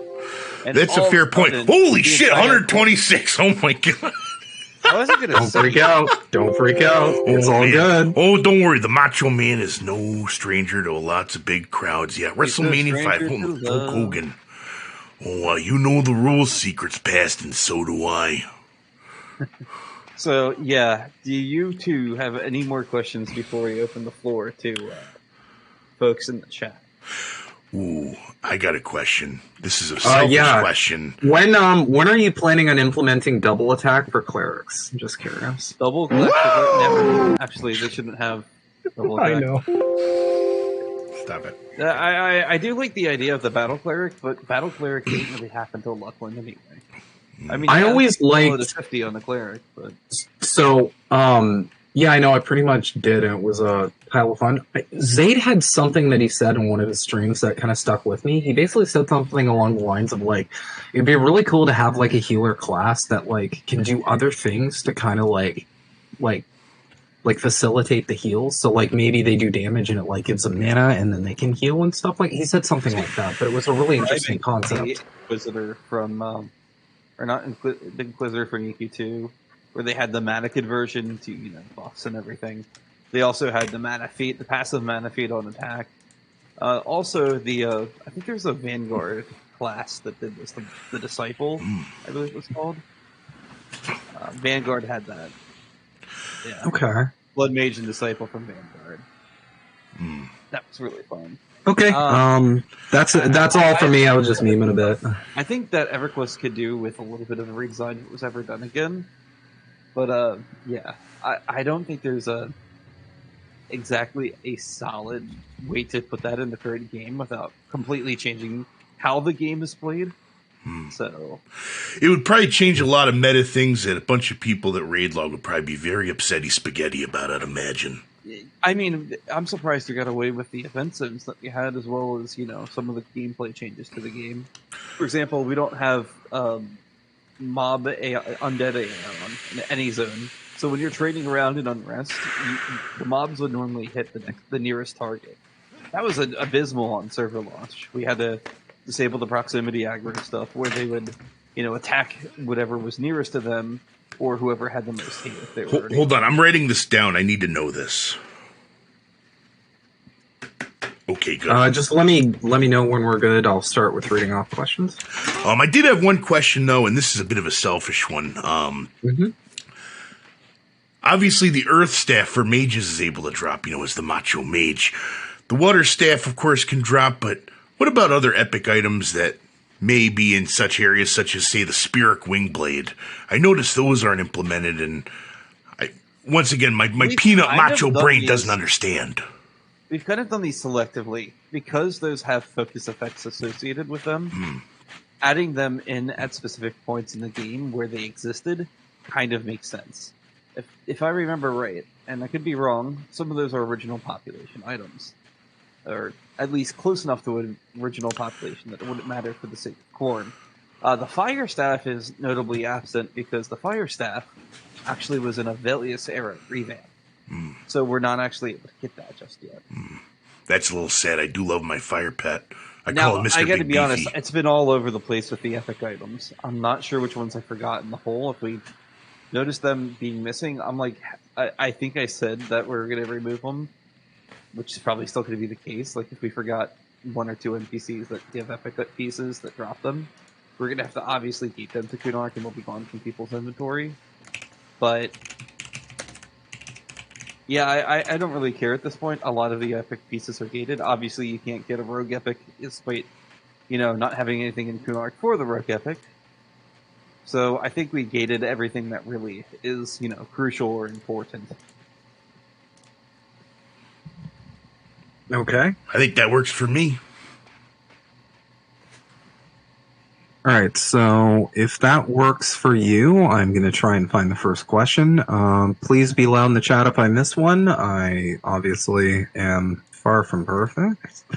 Ask secrets when a 3D war spear is usable, please. So there's a small problem with that. Every time I've tried to, I wanted to add and change some of the stackable counts. The client just has a lot of 20 hard-coded all over the damn place. This might be something I can fix on the server side over time. Admittedly, I was kind of in a depressive slump not too long ago, and this seems to be a recurring theme. I want to add an NPC to Keymaster, or whatever the Keymaster script is in East Freeport. I kind of want to add a turn-in for that will let you turn your Ifriti War Spears into basically a usable version for everyone. you'll turn the non-usable into a usable one, which would let you, use the standard, the spear, and the horn. I think those are the 3 major Ifriti items. I mean, realistically, it's just been time getting to that. I just have to make the quick quest script and then just deploy it. Completely understandable. I mean, also, remember, our server is completely open source, so if someone wants to do the work for me, feel free. I will make the items. You just need to make the script. The items are actually technically made. I just haven't made the script. I have not forgotten about that. Thank you for asking. Mm-hmm. Cool. From Crave. Sorry, that was from Pantisnat Chat TV. Sorry, Panty Snatch. I think that's Panty Snatch. Oh, okay. Panty Snatch TT. Panty Snatch at TV. I'm sorry if I'm mispronouncing. He's asking about the Ifriti weapons. Isn't that the same thing? Yeah. Yeah. Correct. So yeah, next right. we have Crave 1.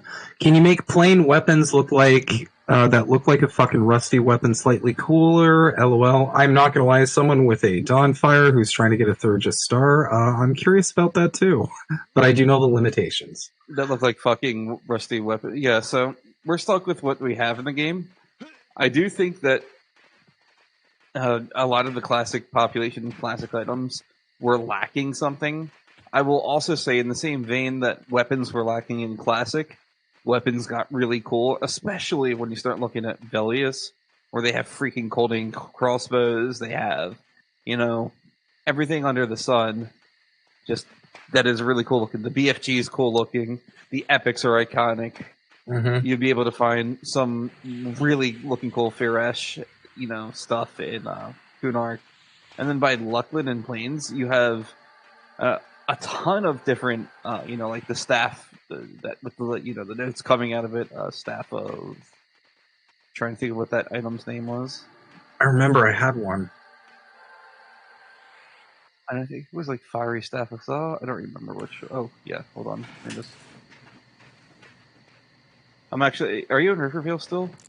I'm still here. Yeah, I'm here too. I'm right next to you. Actually, I'm. Let me see. I'm being stupid.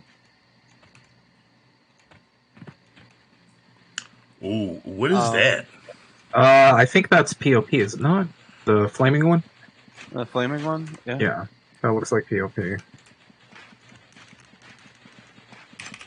There's like a lot of cool items. Everybody sit spam right now. Do it. You gotta sit spam. It's the rules. I don't make them up. POP realistically just added a ton of cool looking stuff. There's also some stuff that was added that was cool in,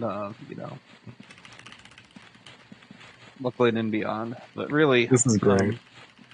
It's the best thing I've ever seen. Can you please sit spam 2 secrets? Please. Pretty you please. Want me to? Cherry on top. Whoa! That's the teabag to end all teabags right there, boys and girls. Oh my God! I just had to do it. I mean, y'all doing me dirty. I had to do y'all dirty. So. Damn. All right. What's the next question? Okay. I think that question is pretty much answered. There's ways that things get cool in later expansions, so please don't. Okay. Thank you for answering. So the next question is from the Wombat Man. Can we adjust spell prices? Level 8 paying 4 platinum a spell seems like a lot. Shit's classic. Yep. Okay. Okay, next. I will say, before we move on though, I will say some commentary. EverQuest never did early spell leveling zones well at all. Like early plat costs consistently across every single zone. Do you want to know why people go to, say, Kinos go to Freeport over Kinos for money? It's because Kinos' newbie yard seems to just be devoid until Luckland of any, plat drops. Payneal's newbie yard has a bunch of bone chips that are, 1 silver and stackable, whereas Kinos has maybe a skeleton here or there, a couple rats without any field rat skulls till Luckland, and then you have bats, which drop bat wings, which they don't sell for much either. And so it ends up being in a situation where gnolls are basically the only thing, and even then, or quests. And you really have to wait till you get the Black Bro and start turning in, fangs before you really even start to get gold. And by that point, you probably have better options. So I will say that EverQuest definitely didn't do that well. Okay, great. Um, I don't know if this is a serious question from Inferior Secrets. When can I get a hotkey to turn into Interact JK? If that was a serious question and y'all thought that was a serious question, I just disconnect from this AMA right now. Well, that'd be unfortunate. Secrets, when can we use a 3D weapons again? Is the next one. Well, wow, that's a. I think I've heard this one before. Don't you have any? Is this an out of season April Fool's joke for another day? Might be. Please make. Is this more of a demand? It says, please make Rivervale a 6,000% experience zone. I mean, think about it. This is actually, it's April 1st somewhere at this point, so probably Australia. I would say that XP zone.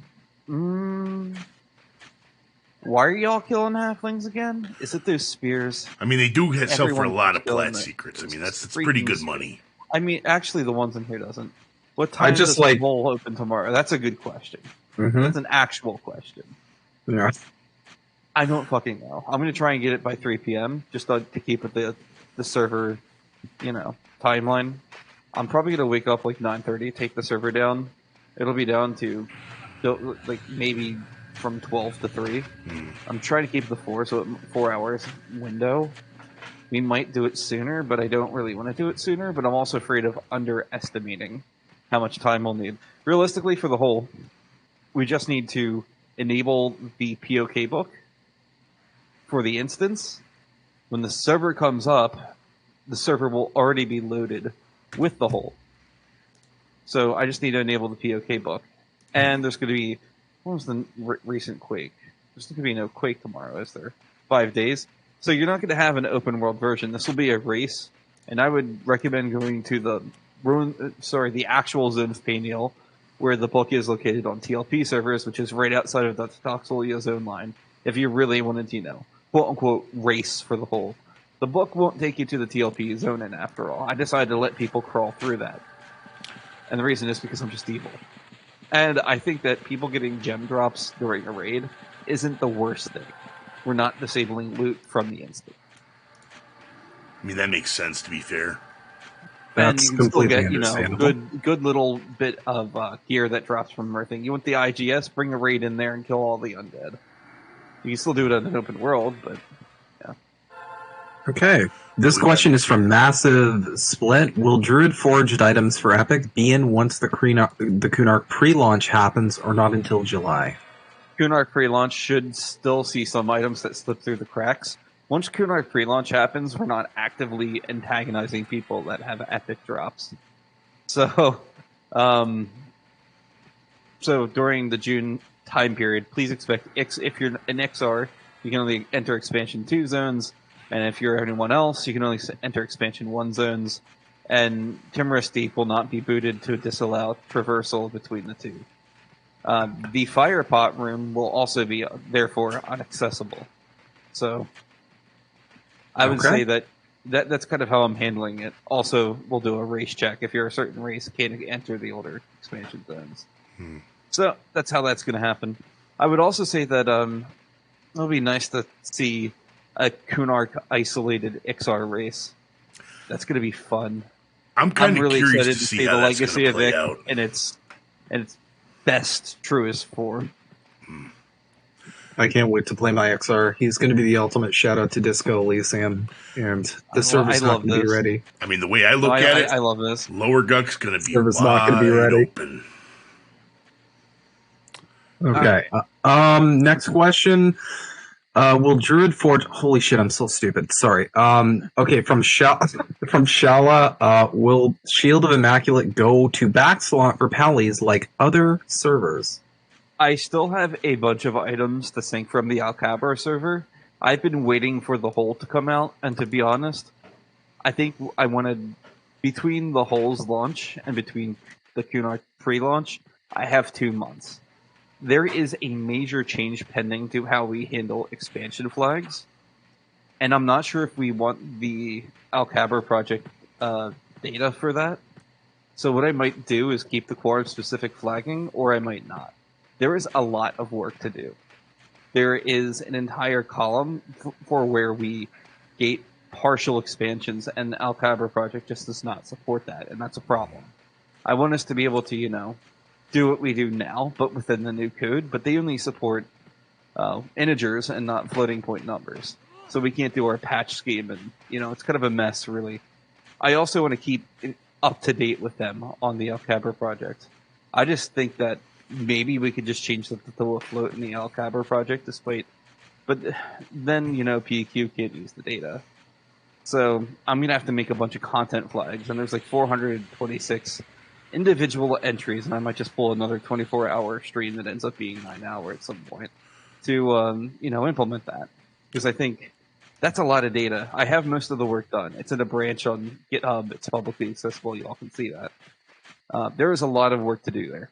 And it's a massive undertaking because we've started, getting things for Lucklin. The whole number flags will be fine. But things like changing Rubicite over to Pinkicite only happens in the Classic. So those are going to, have to be taken into consideration. If I were to ever do a Quorum 2, I'd probably just skip Classic entirely. I think Classic has been kind of the most miserable experience for folks.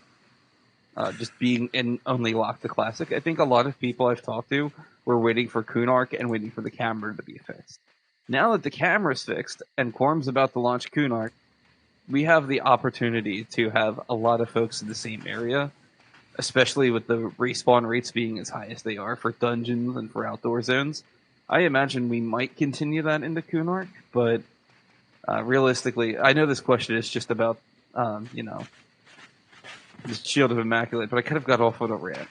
So, but I think it's a lot of good information, though. The answer is I'm going to keep Shield of Immaculate, whatever TACP has it. So if TACP finds that it's not supposed to work that way, then we'll change it. If it's supposed to work that way for Thera, we're keeping it. That is one of those, I have no strong opinions on it, and I don't want to ruin the difficulty of the game. So, any more than we already have, really. So, that's where I'm at with that. Looks like the next question we have, which is kind of on point. Secrets, are we there yet? When are we ever there? What do you mean by there? There's so many things that have happened on Project Quarm. I don't ask that I always wonder if we've accomplished what our goal is. It's a very open-ended question, but it's also an important one to ask. I'm going to take this in a philosophical direction because are we there yet? I think we are. I think we're making a statement with Project Quarm that a few different things. One, I think that we've curbed toxic behavior that is prevalent in, P99 and, live and stuff. All of that is just no longer in Project Quarm. There's no massive DPS races, and what is gets squashed out. There's no raid line waiting. There's instanced raiding, which and the Quake system basically kills any sort of open world hardcore competitive raiding outside of those hours. You don't have to worry about things being tracked. You don't have to worry about effectively any person individually spoiling your experience. And players are starting to trust us that things will be handled when they report that, which is very important, by the way. And I don't think... I was just in PAX not too long ago, and I was talking with the Daybreak folks. I think they also understand that because they're a for-profit company, they can't do what we do. They have more people than we do playing Project Quarm. We only are able to do what we do with Project Quarm because our community, our game, and our experience is small and catered to a specific group of people. I would also say that, in the same vein, it's very hard for for-profit companies like Darkpaw Games to manage that many people, and it's unreasonable to assume that if Project Quarm had reached that number of players, that we would be doing any better. So, also with regards to Project 1999, they need to implement instancing. I met Rogan actually at PAX East this year. I said, "When are y'all doing instancing?" And he said, "Well, Nilbog shut it down last time." But I'm like, well, you control the server together. I get that. But I think P99 would actually be better with, some sort of instancing system. The reason why cheat programs 100%. like Harry Potter maps and stuff don't actually, get affected as well as they do on P99 here is because we don't have people tracking raid mobs. We don't have people waiting for the next raid mob to spawn. So even, people using cheat programs to map hack and everything and see where everything is, that's minimally impacted. And if there's a warrior running around for one specific spawn and beelines to a spawn, and they have no reasonable way of knowing where it is, and they do this consistently, well, suddenly we know what the fuck they're doing. And on top of that, I don't think knowing where a mob spawn is an indicator of difficulty. Yes, it's game knowledge. Yes, it's pretty cool. But it's also not a requirement to play the game. All right. For sure. Good stuff. All right. Next question. It comes from Commander Templars with a Z. Sorry, a Z. We say Z up here in the land of the ice and snow. Weirdo. I know. Come from the land of the ice and snow. Yeah. With Thorn Stinger being a real achievement to get, and by it being quickly replaced with Epic, any chance we can add secondary to it, as we are already using the post-era version? Did that actually happen on live? Did Thorn Stinger get changed online? Live? I have no idea. I haven't There's played just a live. custom change that someone did. So I'm looking on live right now, and they're primary only. Okay. So no, this is on P99. It's also primary only. Why would this had secondary to it? And we do have confirmation it is primary only. Yeah, I mean it's primary only. But I mean, I know why you want secondary, because it'll be easy to swap off your offhand, so you don't have to worry about backstab damage. My opinion, Berserk is a very powerful spell for a rogue. I get why you want that for soloing, but that's a very big power increase to a class that basically has low skill cap to begin with. Like, it doesn't. There's not a high skill cap on rogue. It might make it more entertaining or interesting if they had more things to do, but I also think that's also part of why rogue is well liked. So basically, what you're saying is skill issue, right? I would say that. I gotcha. Not good skill I'd issue. just say that. I'm kidding. I'd say that's not something I'm looking into doing. Rogue is already very, very. Was it Rogue that had that, or is it? Yeah, it's Rogue. At least it's not the pre-upgrade Plane to Sky reward that had Project Lightning. That would have been funny. That would be hilarious. Okay, the one in. Sorry, guys, my cat is running all over the place. Okay. Bimbly. From the one in the know, can we get a infinite clicky firework item or spell? Thank you. Are you trying to make me run out of items to give people? I think we're just brainstorming a little bit, wishfully thinking. So I like the idea of that, but the problem is fireworks being consumables. There's only so many consumable items in EverQuest. I'd like to see like a rechargeable firework. But I mean, in this era, gnomish tinkering is literally a skill you can use to host parties. Like, that's true. I think the better idea would be to kind of tweak the spell file so that the firework graphics are consistent between old and new spells. Because right now they're not. Okay, that's fair enough. Okay, next question from Lord Demonos. Secrets. Do you still find time to play EQ? Occasionally. I do have to say this. It's incredibly weird to play EverQuest as someone who has played it for as long as everyone else has, especially when you know how everything works. I find myself metagaming my rogue right now, where I'm strafing, where everyone else ends up dying in my groups. I end up strafing perfectly and knowing exactly what range mobs are hitting me at. It kind of ruins a lot of the fun of the game. I still play it because there's one thing that EverQuest brings that no other MMORPG in the market can bring right now, and I think that's the social aspect of grouping together, of naturally finding people in the game world, asking them to join up together, and going on adventures together. No other MMORPG I agree. can say that. I completely agree with that because I've said this in my past streams as well, at YouTube at Snow Himbo. But I feel like the WoW era really I think the most toxic aspect of the WoW era was that it introduced a lot of antisocial elements to MMORPGs, and I feel like that attracted a lot of antisocial people. EverQuest cured my social anxiety as a young person. What I same actually. What I will say is that EverQuest is also one of those games where if you're sitting there playing the game and you're enjoying the game, you can socialize with people you would never otherwise socialize with. Facts. This is also within, like, say you know how the political climate is right now.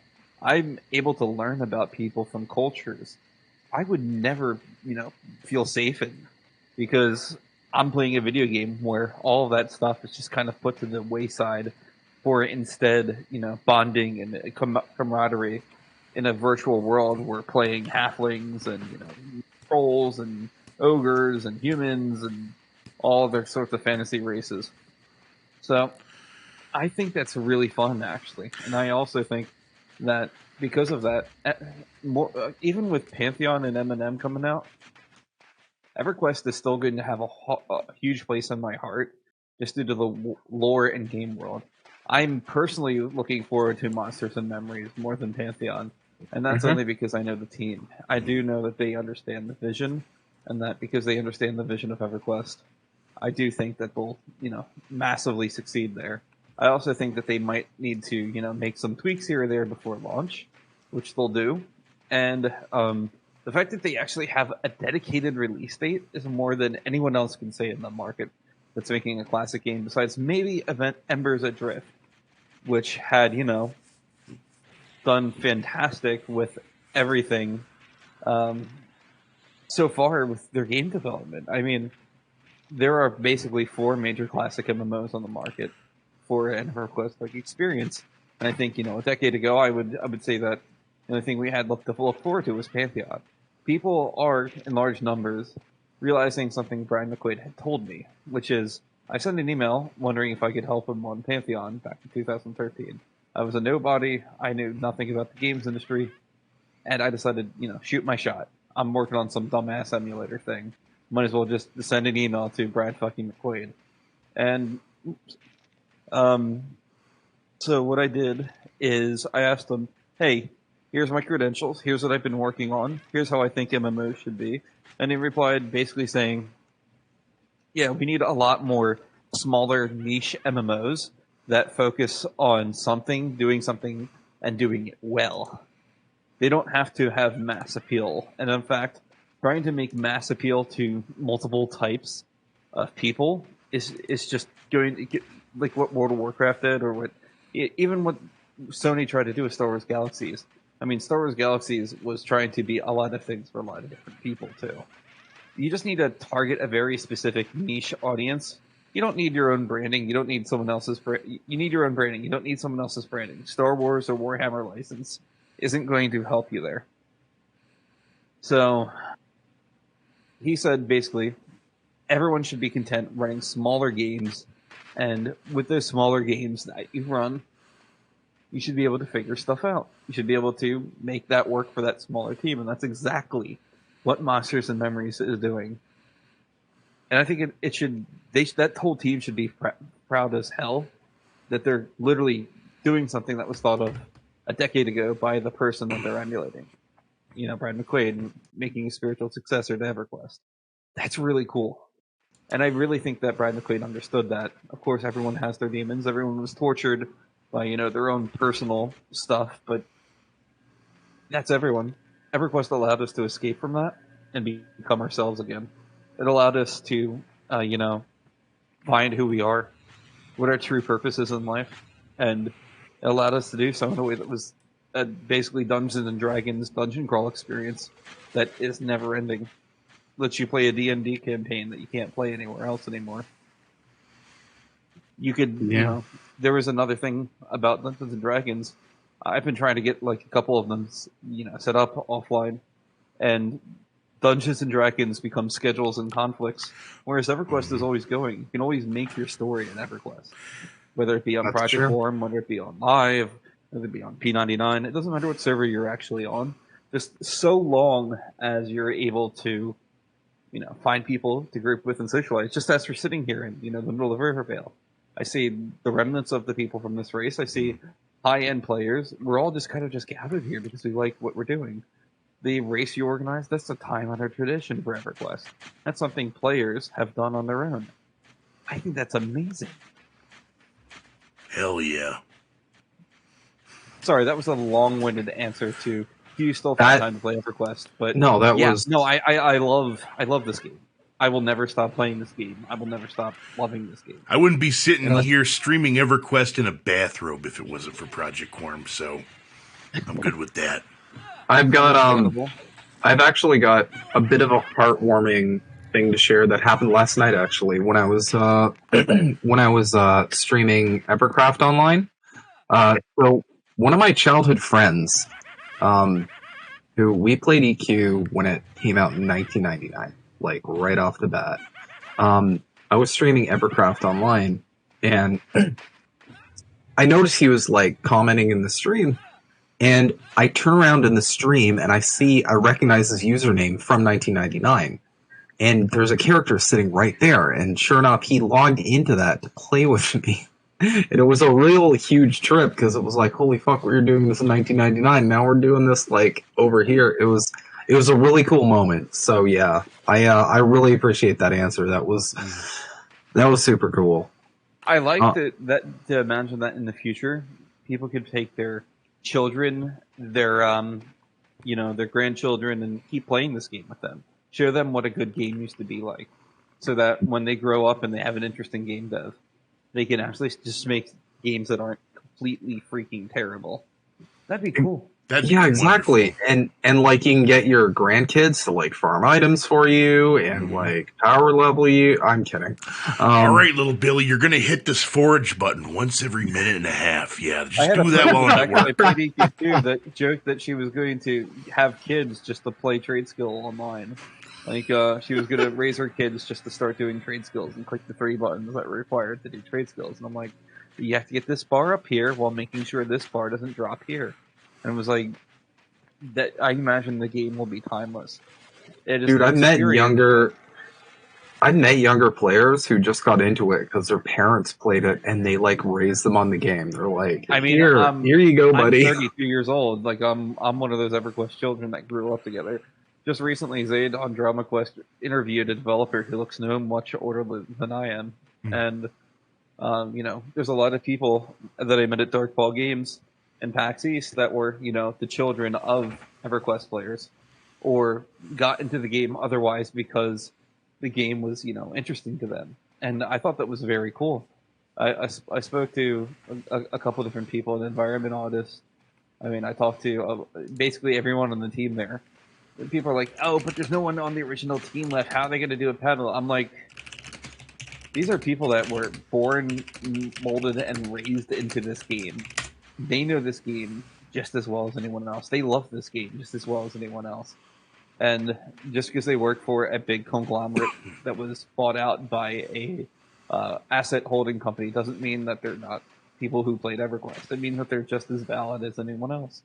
And I fucking love them for that. Nice. All right. I'm going to move on to the next question here from Real J Gotti. I'm going to make a side note that this question, I'm trying to hide my rage at it. Any chance to remove... Sorry. I just want to make a statement before we go on, though, because someone just asked, for me at least, if I have my original 2 from 1999, and I think it kind of fits into kind of what we were talking about.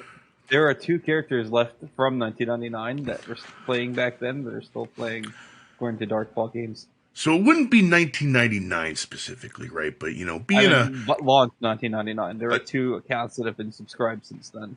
Oh, damn. It's actually kind of insane. I remember, Strom, that was one of the dudes from, the Legends server back in the day where, they kind of did a lot more of the stuff. But, about a year ago, I actually resubbed when I was looking at TLP. I think it was Oakwind, right?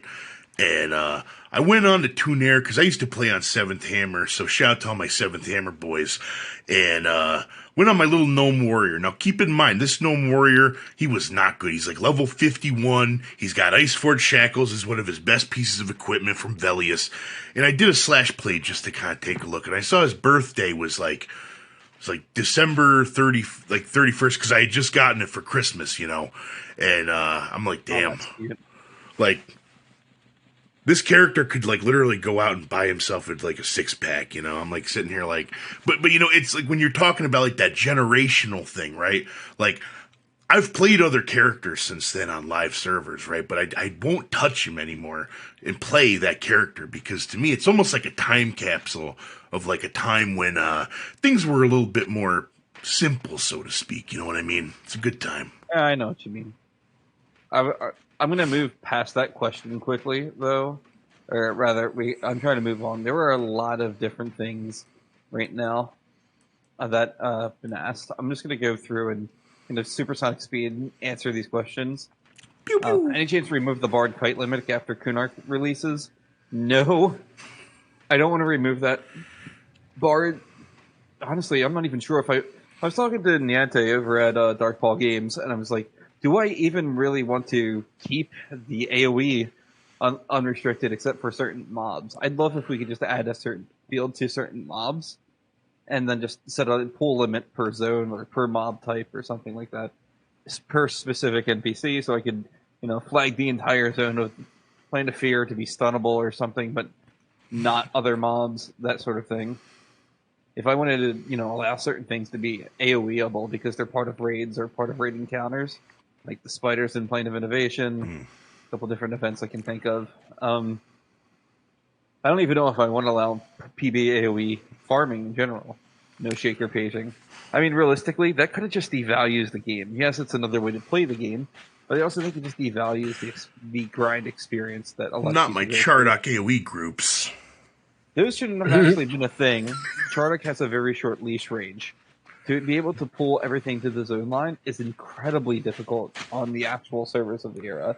Not to mention that pulling all those mobs also, you know, capped out the CPU of the machine that was running them back in the day. So realistically, those shouldn't have been able to be done, or at least not as reliably as they are now. I have a follow-up question. Any chance to remove the Bard class after Kunark release?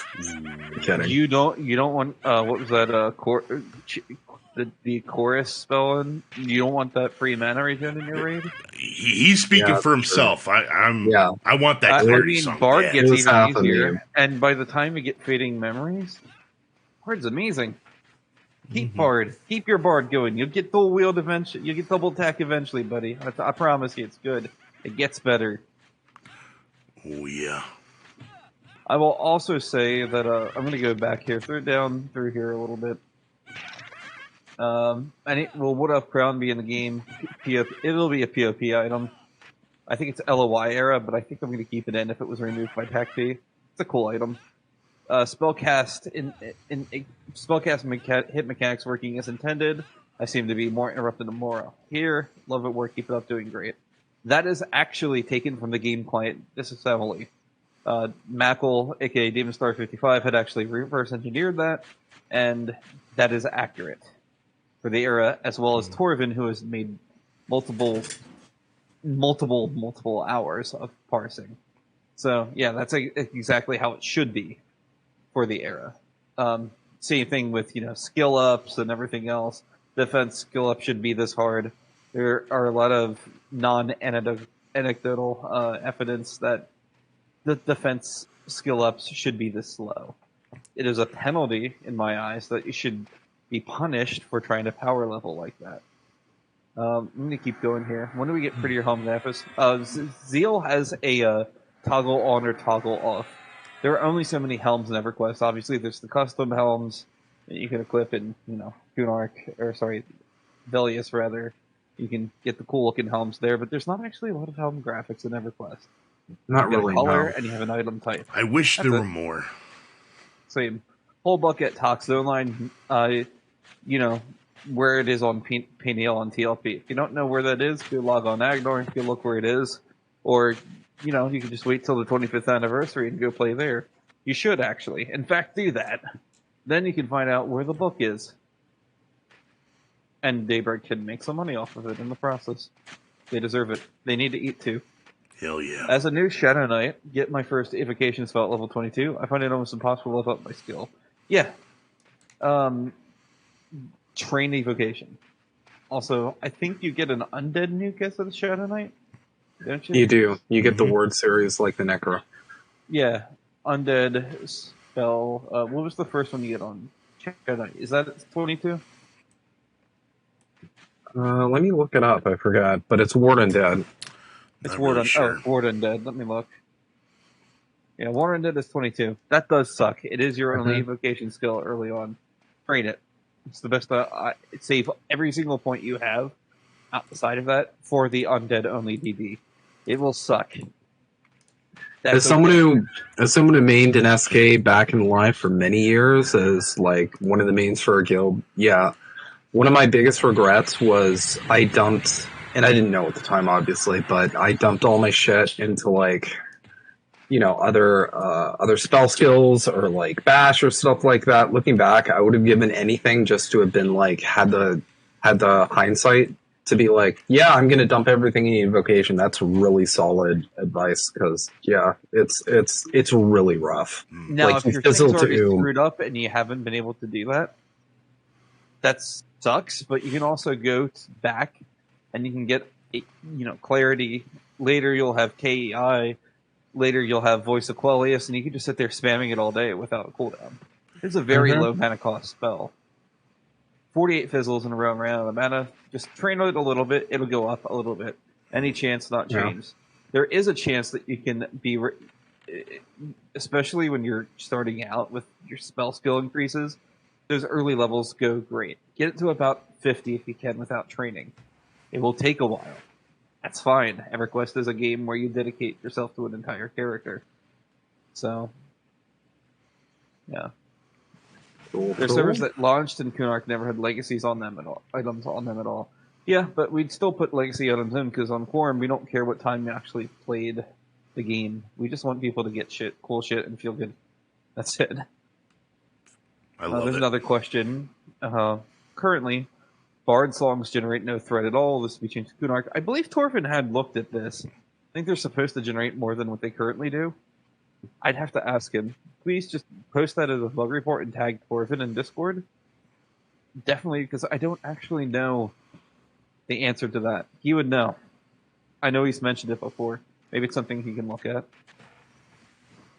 There used to be a super cool item given out in GM events. Ixar Egg was a clicky Ixar illusion. Any chance we could have that in game at some point? Yeah, we could. I'm planning on doing, the events like we do now. It would be kind of cool to have that in game at some point, like as a permanent reward for like the Halloween event or Christmas event or something like that. We are going to need to do actual zones in the future for, April 1st. We're going to need to do zones for, Valentine's Day. We haven't actually got those. And there's going to be an Independence Day zone as well. I'm not sure where I'm going to do that yet. But... Oh my god, please make it aliens. Ooh, we need to make it aliens. Aliens is good. Yeah, you could do that too, because you've got, I think you can do that, because you got the Luckland model, so you can get those little, sentient. Oh god, what are they? Netherbians. The Netherbians are like the Senti. The Senti would be cool too. Independence Day, and it's like maybe a bunch of them came down from Luckland, and they're like trying to invade. Someone wanted a permanent clicky item or something. I was going to go with Boxing Day and just turn off the limit. No, just kidding. Oh my god. Nice. Get it? No, I'm just kidding. We're not doing that. How do you square about that comment about EQ being the only real social game with self-found players not being able to find other self-found players to group with easily? I would say that this is the same problem that group self-found has in RuneScape. If you can't find other people to do group self-found in RuneScape, you generally want to go in these self-found groups or self-found rule sets. It's a very niche within a niche. You have to join basically with you and a couple of friends. When I made that self-found, not solo self-found, not hardcore solo self-found, but the self-found game mode. When I made that, I was thinking RuneScape Group Iron Man, and RuneScape Group Iron Man has the same problems that our game does. You bring your friends from outside of the game and try and survive within the game that you have. It's not really intended to be played in anything more than either a group or a guild that plays together. It is there for if you want to do it, but you still have to. You're still limiting yourself. There's still opportunities to cheat, but that was the short answer of it. Some guilds lost 3D weapons were made equipable. Chance to make them equipable again with warnings so guilds don't lose items. Yeah, we could do that. I just need. I'd rather just put in the script. Well, the Frontier, Mountain Cycle, and Kunark, the original will have the twig removed. We're putting in the twig. The twig must stay, and it needs to be its original form. I love it. Oh, my mom's gonna love you for that. I like the twig. I just really like the twig. I have no idea. It's a very powerful item, but I don't care. I like the twig. We're gonna get twiggy. Everyone with it. likes the twig. Everyone likes the twig. Why would you take out the twig? It's just one of those things that, yes, damage bonus makes it incredibly strong, but I don't care. I like the twig. Let's keep the twig in. Let's get twiggy with it. Yeah. That twig. Also, I'd say that it would have to be legacy loot, meaning that the 30-day lockout, because it is. It is. Also, the 3D standard is in the other one. Yeah, you can dual field twig and standard. There you go. Any chance of the quest Defender of the Faithful Heart being put in on Quarm? Yes, I wanted to put all the Kunark archaeologist quests. I'm going to be doing them from scratch. And I'm going to make sure the rewards are accurate for the era. Nice. They might not be in for launch, but I do think they're cool. Like, we're not putting in the lesser infusion buff or whatever it's called from the Paladin click. It'll probably be something like, small heal or something like that. Like the chest piece from Kunark. We're kind of down to, we're going to have Green Mist in. We're going to have, the Skull Cap quests all working, even the ones that were introduced later. But we're going to make them relative in power to the expansion that they should be introduced in. I know Snow's looking forward to Green Mist. Oh, yeah. Green Mist is going to be cool for Shadow Knights, and it's going to be the one everyone can use at first. So, I can't. I have no words for the faction grind that people are going to have to do. I'm so here for it. It would be fun. If you really want to avoid the faction grind, roll Ixar. Yeah, that's what I'm doing. This isn't enough. I need who options and other ways to find self-found people. No, I totally agree. The last time I implemented, though, the who code actually has a lot of. No, that's that was rough. That was it. I'd love people to just change that into who all solo self-found. We need to make sure we can do that, but the flags aren't replicated to players. The last person who tried to do that didn't do that properly for those players. I need to go through and I need to go do it myself because I don't trust people to do that in a way that wouldn't result in memory corruption, basically. Yeah, so for real. If you do who all hardcore, it will find the guild. Should prioritize finding hardcore players. I have a question for Trifulger more than secrets. Do you still have your original tune from 1999? Yeah, I answered that. Yeah. Oh, okay. There's another guild called Harding Casual. Yeah. That's more of a who all problem than a actual finding people problem. / who skill issue. Who eligible or something like that. Just kidding. Eligible to your character. That'd be kind of cool. Just to find people that you can group with that are online. Yeah. The reason is just basically everyone who is in game right now. Just we need a way to find those people, and it's not easy to find those people. Also, let's keep looking. Is there any way to turn secrets up? My girlfriend does that. Y'all don't have control over that. Does I get turn up? Get turn up. Woo. Got him. A place to help with custom art graphics if custom content ever becomes a thing. Keep in mind that I will be doing custom content. My dream is to make a Serpent Spine demake. So please keep that in mind. There will be that in the future. Hey, don't do that. But yes, custom content will indeed become a thing, and I do plan on getting a volunteer art team, just like you have a volunteer code team. And one of the things I talked to Rogan about is we can do a whole entire set up where we can distribute S3D files. The only thing we're actually not allowed to distribute are the binary executable files like eqgame.exe. eqgame.dll does not count because that's something we made and that's our code, and that injects into the program, but that's not even like your code. So we can, we can add that in. Removing the entire way of playing this game is lame. AoE leveling, I disagree. I think that shouldn't have never been a viable way to play the game. I think you should learn to socialize with other human beings and grind like everyone else is. If you have to find shortcuts to play the game, then that's pretty much on you to find that enjoyable. There is the 25th anniversary TLP where you can AoE to your heart's content. Like I said, I don't even know if Live wants to deal with that. Probably the only reason that has a stay of execution is because people sell power leveling, and that they'll trade a chrono if you can power level their characters. So, if you make another server, will you go past Planes of Power? I plan on taking Horn past Planes of Power in its own way.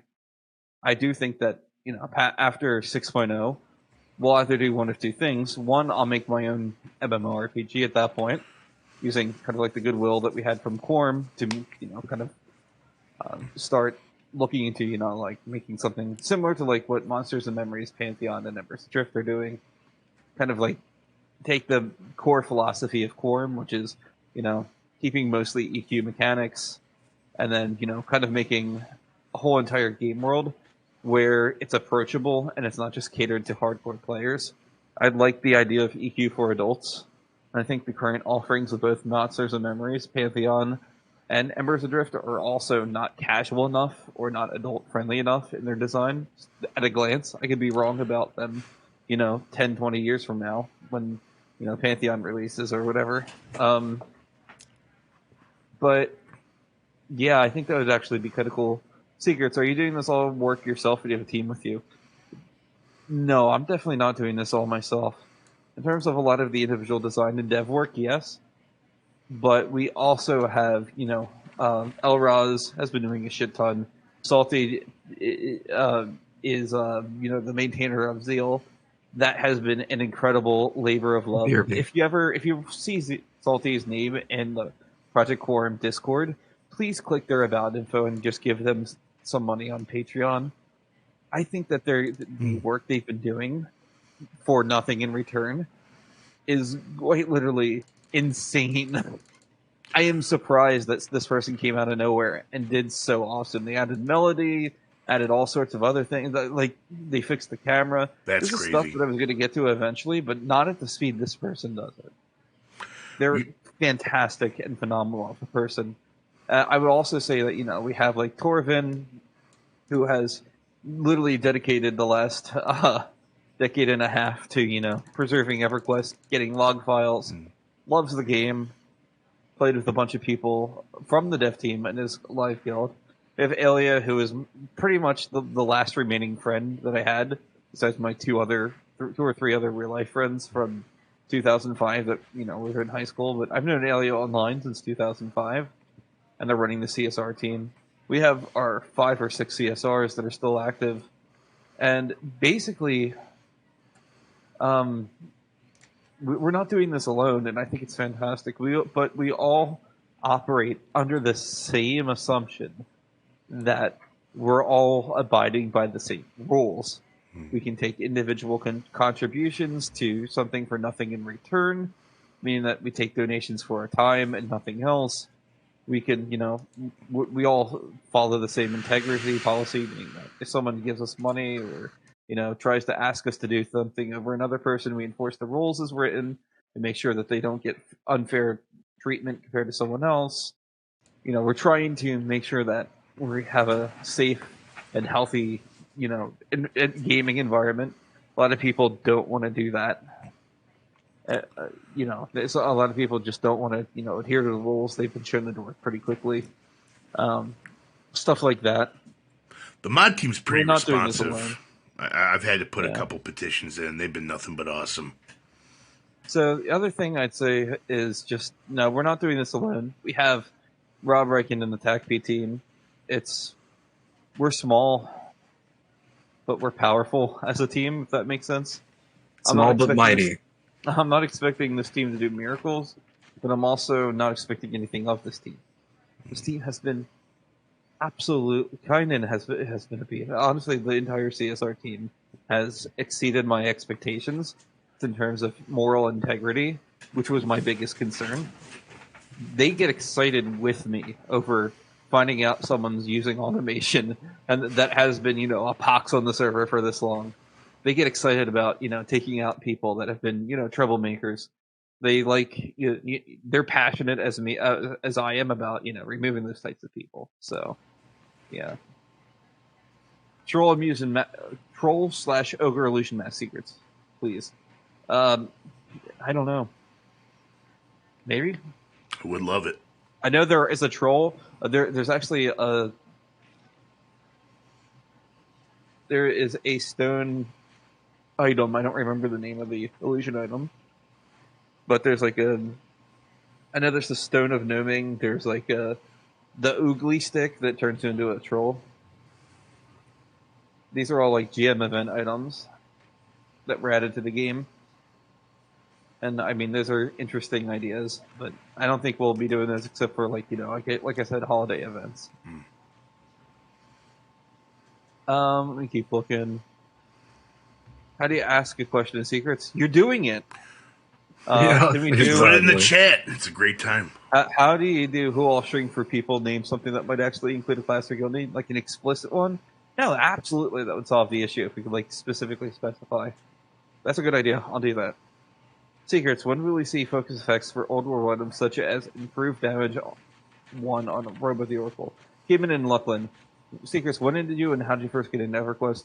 I'm not going to really. Oh, I guess it's Robin. I'm going to have to answer now. That's my girlfriend. So I got into EverQuest when I heard about it on the playground in elementary school, where my friends told me, you play this cool new online game. You can enter the sewers and kill rats. I'm like, this sounds cool. I love killing things that can't defend themselves. So naturally, I download the game, and I'm like, yeah, I'm going to go play this. And then I get in the game. I spawn into the North Kinos on my first magician, and I'm like, this game sucks. I cancel it. I told my mom, this game sucks. My friends lied to me. And then 3 days later, after like a week later, or maybe a week and 3 days later after canceling it, I'm like, okay, maybe I didn't treat this game fairly. Let me give it another try. My friends are still talking about it at school. They want me to give it a try. I tried it. And then I fell in love with it a second time. I took the time to actually learn it. They pointed out all the problems that I was doing with my gameplay, and I was like, yeah, sure, let's try this. So I got a mage to 32, and then I re-rolled a druid. And that was how it was back then. It was actually really cool. If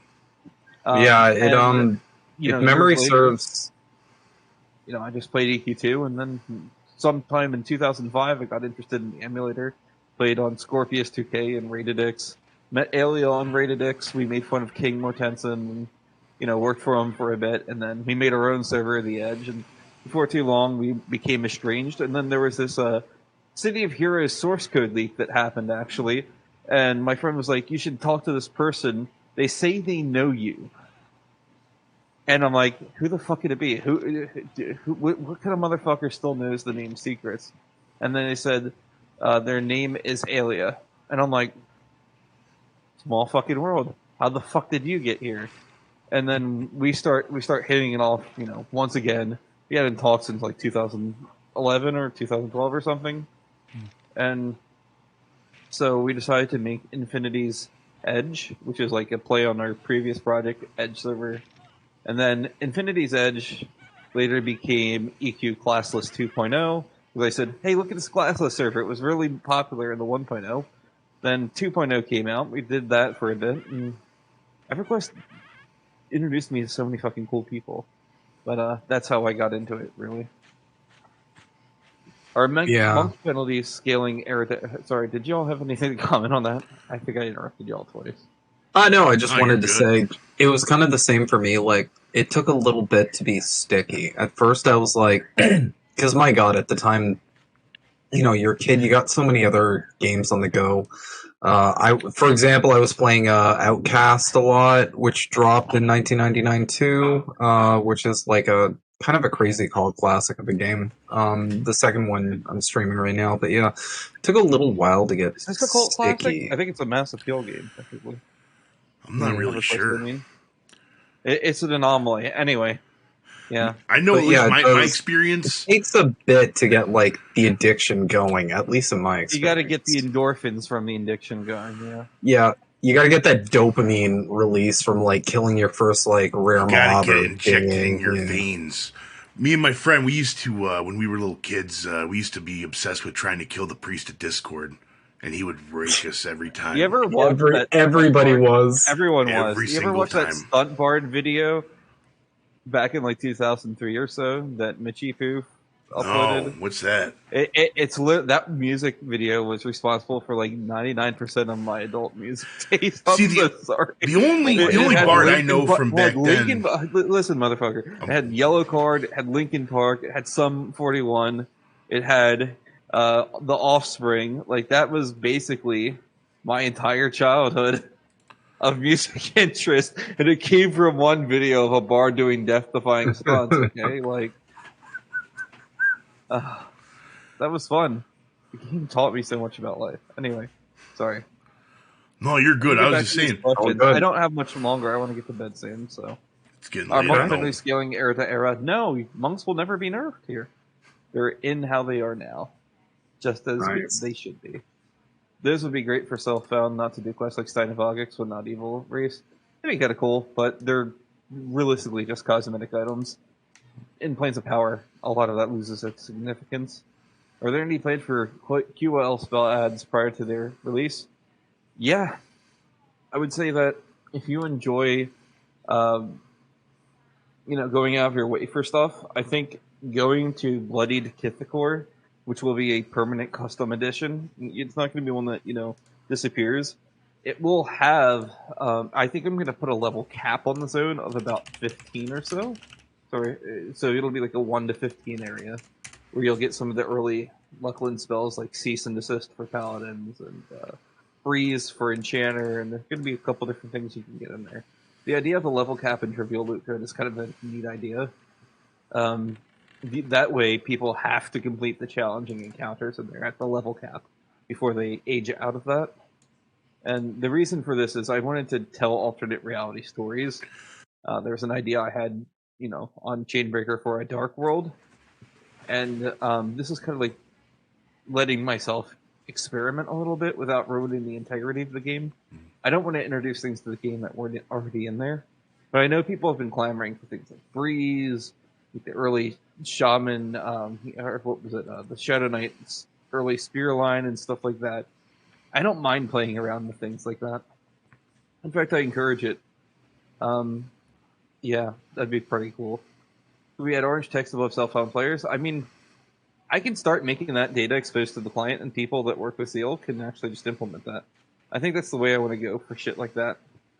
I think it would be really cool, and it's not something like we can't do that for people. I just have to put certain flags in the game client that Zeal can read, and then someone can make nameplate hooks. I think that'd all be cool. Girlfriend snuck in the chat. Yes, she did. You should have some sort of way to mark what server used to be on for live so you can reunite old friends. I think that's more of a player-to-player interaction thing. Some of the best interactions I've had is like finding someone I haven't talked to for years on this server. Going back to focus effects, if I had looted an item, would that be updated when Upland hits? Yes, it will be. Nothing has changed in Secrets music. Yes, my girlfriend and I actually jammed out to Linkin Park today in the car, driving back. Mate Fesh plus real. More hair colors and dyeing clothes options, please. Dyeing clothes, as in like making items, sure. Dyeing your individual character a specific color permanently, probably not. Want to send the stunt bard video? Yeah. And yeah, I gotta give a second shout out to you, my dude. From Mere Minx pointed out these ads are so funny. Multiple times, these ads fucking killed me while I was trying to keep a straight face in this stream. Ken, sir, I've looked into that crash. I have a feeling it's the game's unloading and reloading into the same zone being the issue. I think, and I'm not sure, that we need to do double zoning back to back. Zoning to the same pseudo zone seems to cause a crash, but zoning to a zone that's not the same pseudo zone doesn't cause a crash. So that's pretty much the problem. So where to donate to this project? We're never taking direct donations for the project, just so you know.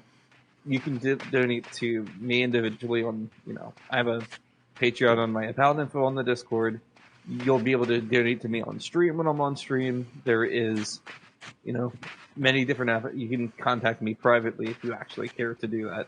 I don't go out of my way to advertise that you can really do that generally, because I found it that if I'm going to be running a server like this, I don't want to be doing this for the money. I do think that, yes, there's people that might give me money and say, hey, you've just saved me $2,000 on World of Warcraft subscription fees over the last, X months. And I'm like, yeah, that's cool. The And they're like, yeah, I'm just going to hand microtransactions. you some money or something.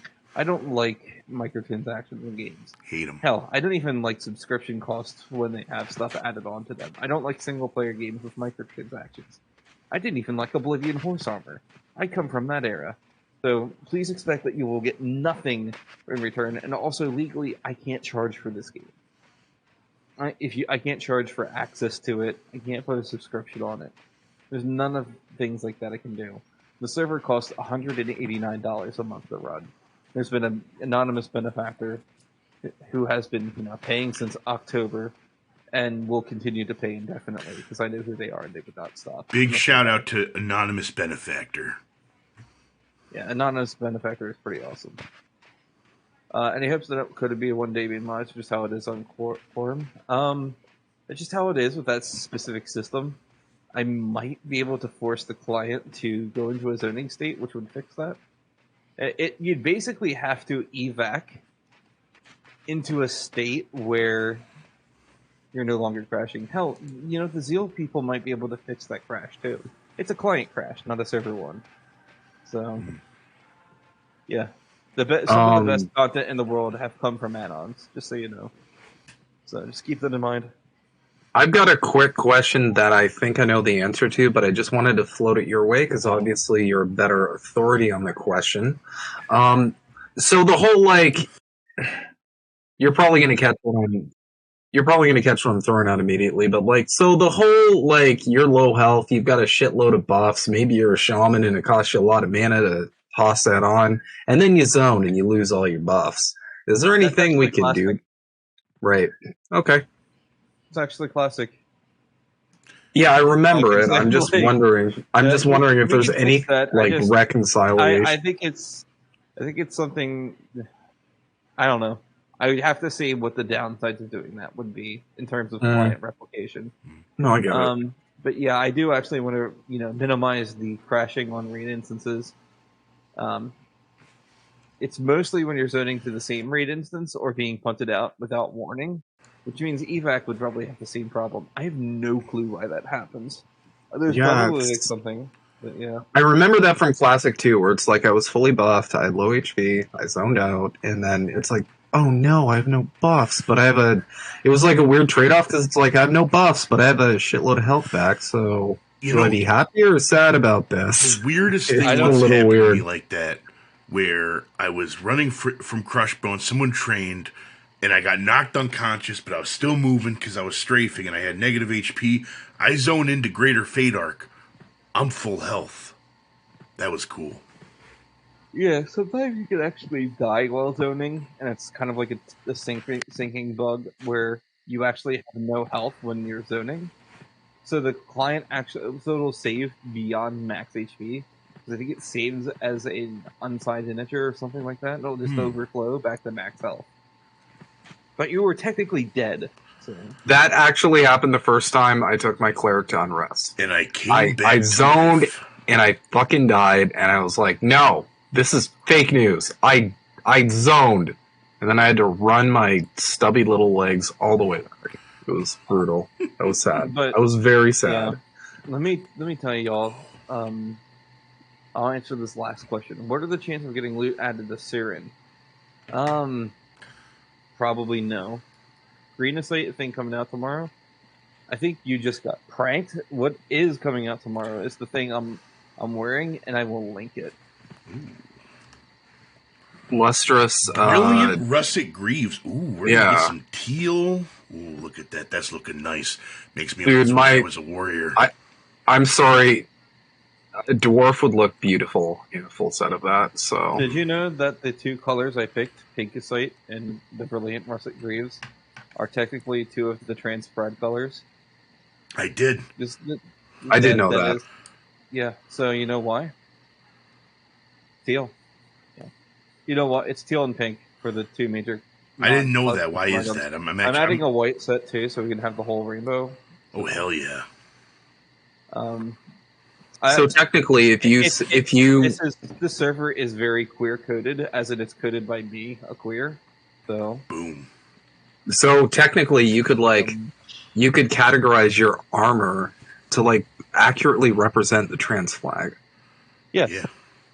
Nice. I'm sorry if that's not enough to show your allyship to the trans community. I don't know what is. Sorry, allyship. Cool. Allyship. Do you see my fucking profile picture? Have you seen my streams? I'm fucking trans, dude. I know. I'm just saying, what? I'm just saying for someone else to show their allyship. Wait, sorry, you cool. didn't know. I just realized I kind of have a teal robe. You didn't really know. I got the pink shades. Jesus. I'm supporting stuff and I didn't even realize it. Hell I'm yeah. supporting stuff and I didn't even. Hell yeah. Which dragon has the most sex appeal, and why'd you pick Nagathon? What? I'm sorry, Severilis has the most sex appeal in the game. So do y'all remember what was that? That Voxus, he hits different. Movie? You know Ferngully, that movie? Oh yeah. Do you know who played what was his name? Hexus? Hexus. I remember Hexus. Was that the bat? That was Tim Curry? Tim Curry. That's what? That is Severilis. Yo. It was Tim Curry that did Toxic Love in Ferngully. And that was... I remember that movie as a kid. I think that movie was like partially what radicalized. No, seriously, go listen to Toxic Love. And you'll I'm really not attracted to destruction of the planet, but I'll make an exception for Hexus. Holy shit. Tim Curry can make anything attractive, though, to be fair. Now I'm going to have to listen to it after stream because copyright, but that's all right. Yeah. Wait, no. Joanna's Eggs was Rescuer Down Under, not Ferngully. Yeah, no. Pretty sure. No, it wasn't. Sorry. I saw that in chat, and I'm like, no, that was Rescuers Down Under. Oh, my God. You got. Yeah. But anyway, folks, I'm going to wrap this up. It's 11:17 here. I'm going to need to go to bed soon. You need to get an April Fool's prank done on you. What do you want? Oh my God, an April Fool's prank. Well, April Fool's joke, just surprise me, right? You're a good kid. No. I got a good one. So everybody and their dog is going to be coming to the hole tomorrow, correct? We can all assume that. It's going to get slammed really quickly, right? Going to the hole? It's going to get jammed like Space Jam. Yeah. If you want to April Fool the fuck out of people, drop a thick, juicy, high-level mob right at that, like where the rock golems are when you first come out of the, you know what I mean? Oh, jeez. Have put Avatar War in there. Just be like, dunked on, deal with it. That'd be great. 1 second. Y'all, I need to do something. Hold on. Oh no. Ooh, Mr. Himbo with the inspiration. There's been problems with people getting into the hole lately. People have been making, a bunch of different tutorials on how to, fit in there. I just wanted to say that it's really unfortunate that people couldn't fit inside of the hole. So please expect something to definitely help with that tomorrow. Ooh, sounds like you might be widening the hole a little bit. Yeah, sounds like no, you're going to not help quite, us not get quite. into the hole. Not quite. But there is going to be some items that drop in the event zone that should help you squeeze into the hole. That's I really appreciate that because my cleric is going to have a hell of a time. He's quite large. Same, TBH. Yeah. Here, I'm not going to spill the beans on it because I want this to be a kind of a prank that I pull tomorrow. But I did say that there would be at least one surprise tomorrow. Well, there's only like 60 people in here. I think it's about it has the number 55 in it. So, and it will be a pretty big charges amount of something to get into the hole with. I know that some people need to fit there, and I know a lot of people just have issues fitting inside the hole.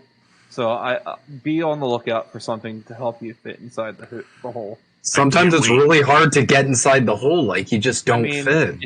You need some assistance, right? You need some assistance. So we're glad to assist people, and squeezing into the hole. Yeah, I really appreciate that because sometimes you just can't get into the hole. It's like it's really hard. Sometimes I don't know which hole to go in. There's different options, and I have no clue.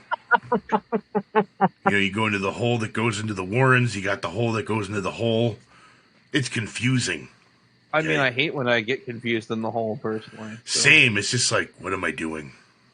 Like, yeah. Oh, man. That was perfect timing, my guy. Just dropped it. Yeah, it's a big friendly, guys. Yeah. It was so funny that I forgot to laugh. Now I'm going to go cry a little bit. I'm going to cry. You can't see it because I'm wearing the shades at night, but yeah. You can't see me. My time is now. That's right. You can't see you, John Cena. Well, it sounds like you might be giving some people an attitude adjustment tomorrow, at least. I don't know. Little pranks. A little bit. No, there's going to be a... I'm definitely going to go to see who Solo Self Found tomorrow, and there's definitely... You know, be the ultimate prank. Everybody logs in to go into the hole, and you create something where they go to zone into the hole and just fucking cat room. That would be perfect. Tempted to just do that. immediately to cat room. I don't really. Cat room. Bloody Rivervale is not going to be a 1 to 15 zone, by the way. That is going to be a raid zone for Bloody Rivervale. Like full, you gotta be level 50, you gotta... Oh, damn. It's going to be a 50 raid zone, and it's going to kind of be like a victory lap for Classic. I kind of like that concept. And I just dug up a bunch of the scripts I did for Chainbreaker and Classless 2.0. I'm going to have some fun doing that. I'm going to have some fun kind of making things... You know how EverQuest encounters are just not very fun sometimes? No. Very tank and spank. Very tank and spank. Yeah, this will not be a tank and spank. Expect shenanigans. As long as it's not anything like Tuma Soak Garrus from Legion WoW, I'm all for it. It's gonna be. It's good. It's not gonna be that. It's gonna have some gimmicks to them. That's the one. We fucked with people on Chainbreaker and Classless very hard on mechanics because we felt like people play EverQuest in a way that's just very predictable. If you had some element of unpredictability to raiding, people might find that challenging. Now, the entire encounter in terms of damage input and, sustaining the burst on the target, that's what it is. But having actual mechanics to figure out and resolve, that's a little bit different, and I think people will appreciate that. Now, there are some items, actually, if people are familiar, that dropped on TLP from the Dark Elves that people would often go to farm. Please expect those as drops from the Bloodied Rivervale zone. When we nice. Dope. These are very early Kunark items. So I think it's fine to put them in there. Y'all been hanging out. And that's the one thing. Info. I don't know how many of the people listening actually checked out the custom server Shards of Delea, But that's one of the things I thought was really cool. A lot of their raid content is like, it's no joke. There's no tank and spanks. You gotta remember like 5-6 things, or you're just gonna fucking wipe. Like there's so many like mechanical things that you gotta like wrap your head around. So this is gonna be really cool. I'm very excited. I'm very excited for that too. 100%. I'm also very excited for the prank I'm going to be pulling on people tomorrow. I can't wait. I still have to itemize them during the downtime, and I'm going to do it in a way that we can just put them in post-launch, because I don't really want to spend 4 hours putting in a bunch of prank items. Secrets, you're teasing us a little too much here without giving away what it is. I'm getting a little anxious I'm not going to tell you what it is. I know you're not. I just wish you would. I can wish all I want, but I know you're not going to. The raid bosses will drop the big things to get into the hole, and then there will be smaller ones that will take you into the hole as well. But it's not the traditional keys or anything. It's definitely an item that will, like I said, help you get in there a little bit easier. Okay, so what you're saying is size doesn't matter when it comes to the hole. Actually, the size does matter. Size does matter for the hole. Okay. If you are above 6 units, you can't get into the hole. So. Well, regardless, Secrets, I'm really looking forward to you assisting us getting into the hole. We really appreciate that. I look forward to everyone getting in the hole tomorrow. Yeah, I can't wait to get into the hole. I guess I should. I guess I should kind of get ready to. A bunch of zone lines, I think, in different places. I could just turn those on real quick. No, that'd be kind of good, actually. If I just go on the database real quick, and then there's a bunch of what was that? I know there's a bunch of different portals or something like that I can turn on or turn off. Let me just go turn those on real quick and reload in a couple different zones before bed. I'm gonna kind of get into those expansion areas. I mean, it definitely helps to turn them on before you try and get into the hole, I feel like. Yeah, no, I'm not talking about the hole. I'm talking about the April 1st event, which, I guess it is almost April 1st, so within the next 30 minutes, if I were to, twiddling thumbs emoji, what if? What if? No, I have to go to bed. This isn't good. What if? I'm just not going to do that. What now. if we were to, emoji intensifies? What if we were to just put those zones out for Shard of Decay and Tower Frost and everything? What if those were just there, just hanging out? What do y'all think? If they were just there a little bit early today? I think the server would love that. I think there's a lot of people who probably got a long way before they go to bed tonight. I don't know, chat. What do we think? Do we want to have the early zones? Do we want the early zones, y'all? Let me tell y'all, if y'all want secrets, unleash all those early zones. Give them a hell yeah. I don't know. There we go. Early zones? I don't know. It just feels like y'all don't want those early zones. So. I'm only seeing 2. I'm seeing a lot of yeah. Hell yeah. There's a lot of hell yeah here. So I think we might be getting those early zones. Let's fucking go. Oh yeah, we're gonna release all the zones, though, get the bonus experience. There's another parts to that event. You know what those 2 parts were, right? What?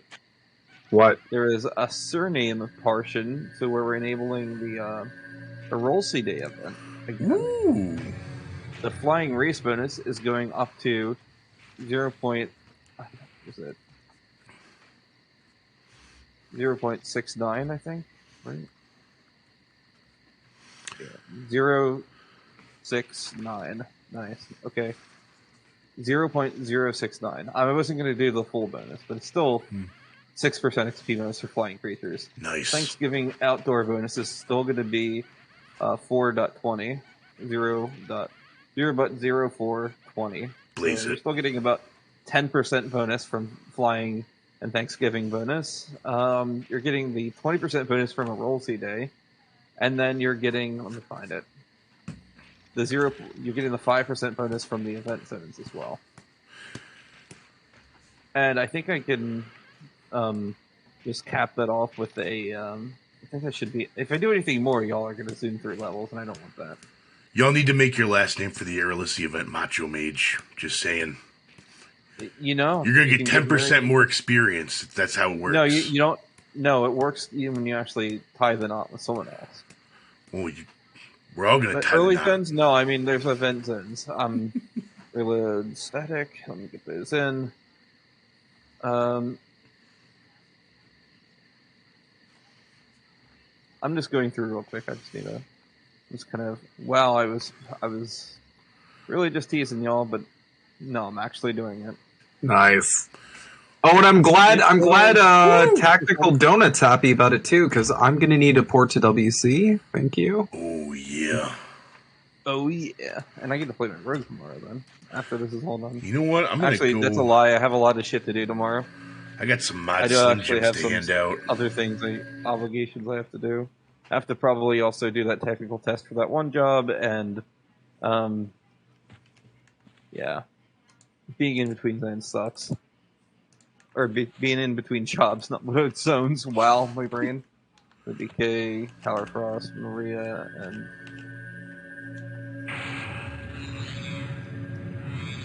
so that looks like it's all in now.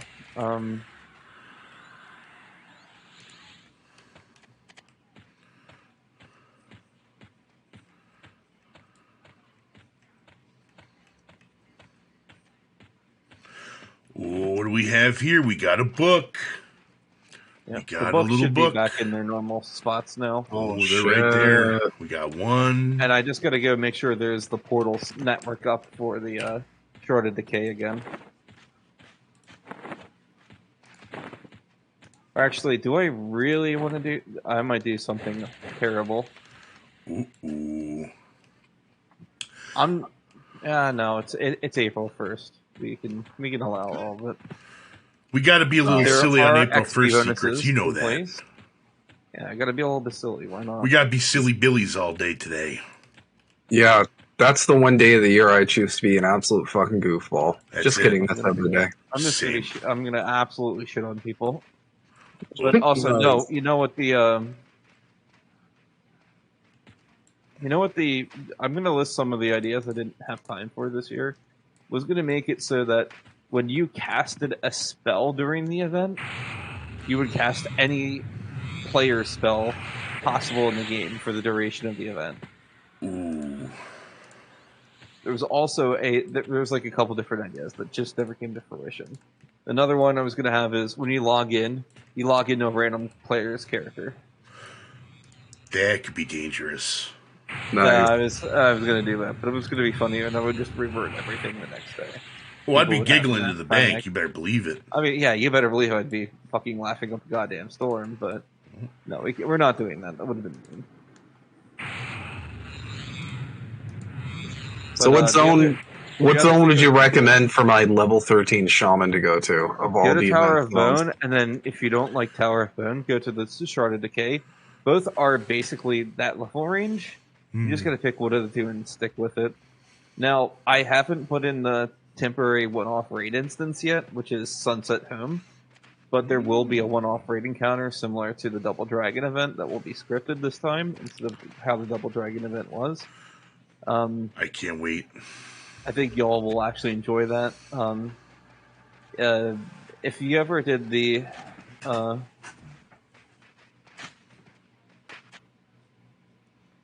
what was it? There was the Pillar of Sky. There it is. Where you had to keep both mobs, similar HP in Desert of Flames and EQ2. If anyone remembers that encounter, just that might be similar to what you might have to encounter. But yes, one more thing, and Nice. Ew. Dude, I think there's a dwarf by you, dude. It's Yeah, I know. April Gross. 1st in Australia, I think. Boy. So that counts. I hope you don't put Vegemite in my inventory. That would not be fun.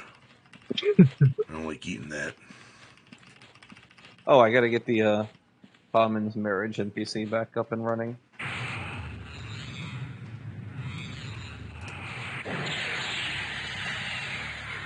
Did I disable them or just delete their friggin' spawn point? I think I deleted their entire spawn. Alright, well, it's up. up and running. So if you got something to do tonight, or maybe you don't, go get some XP on the house. The house of PQ. That sounded a lot better in my head. Nice.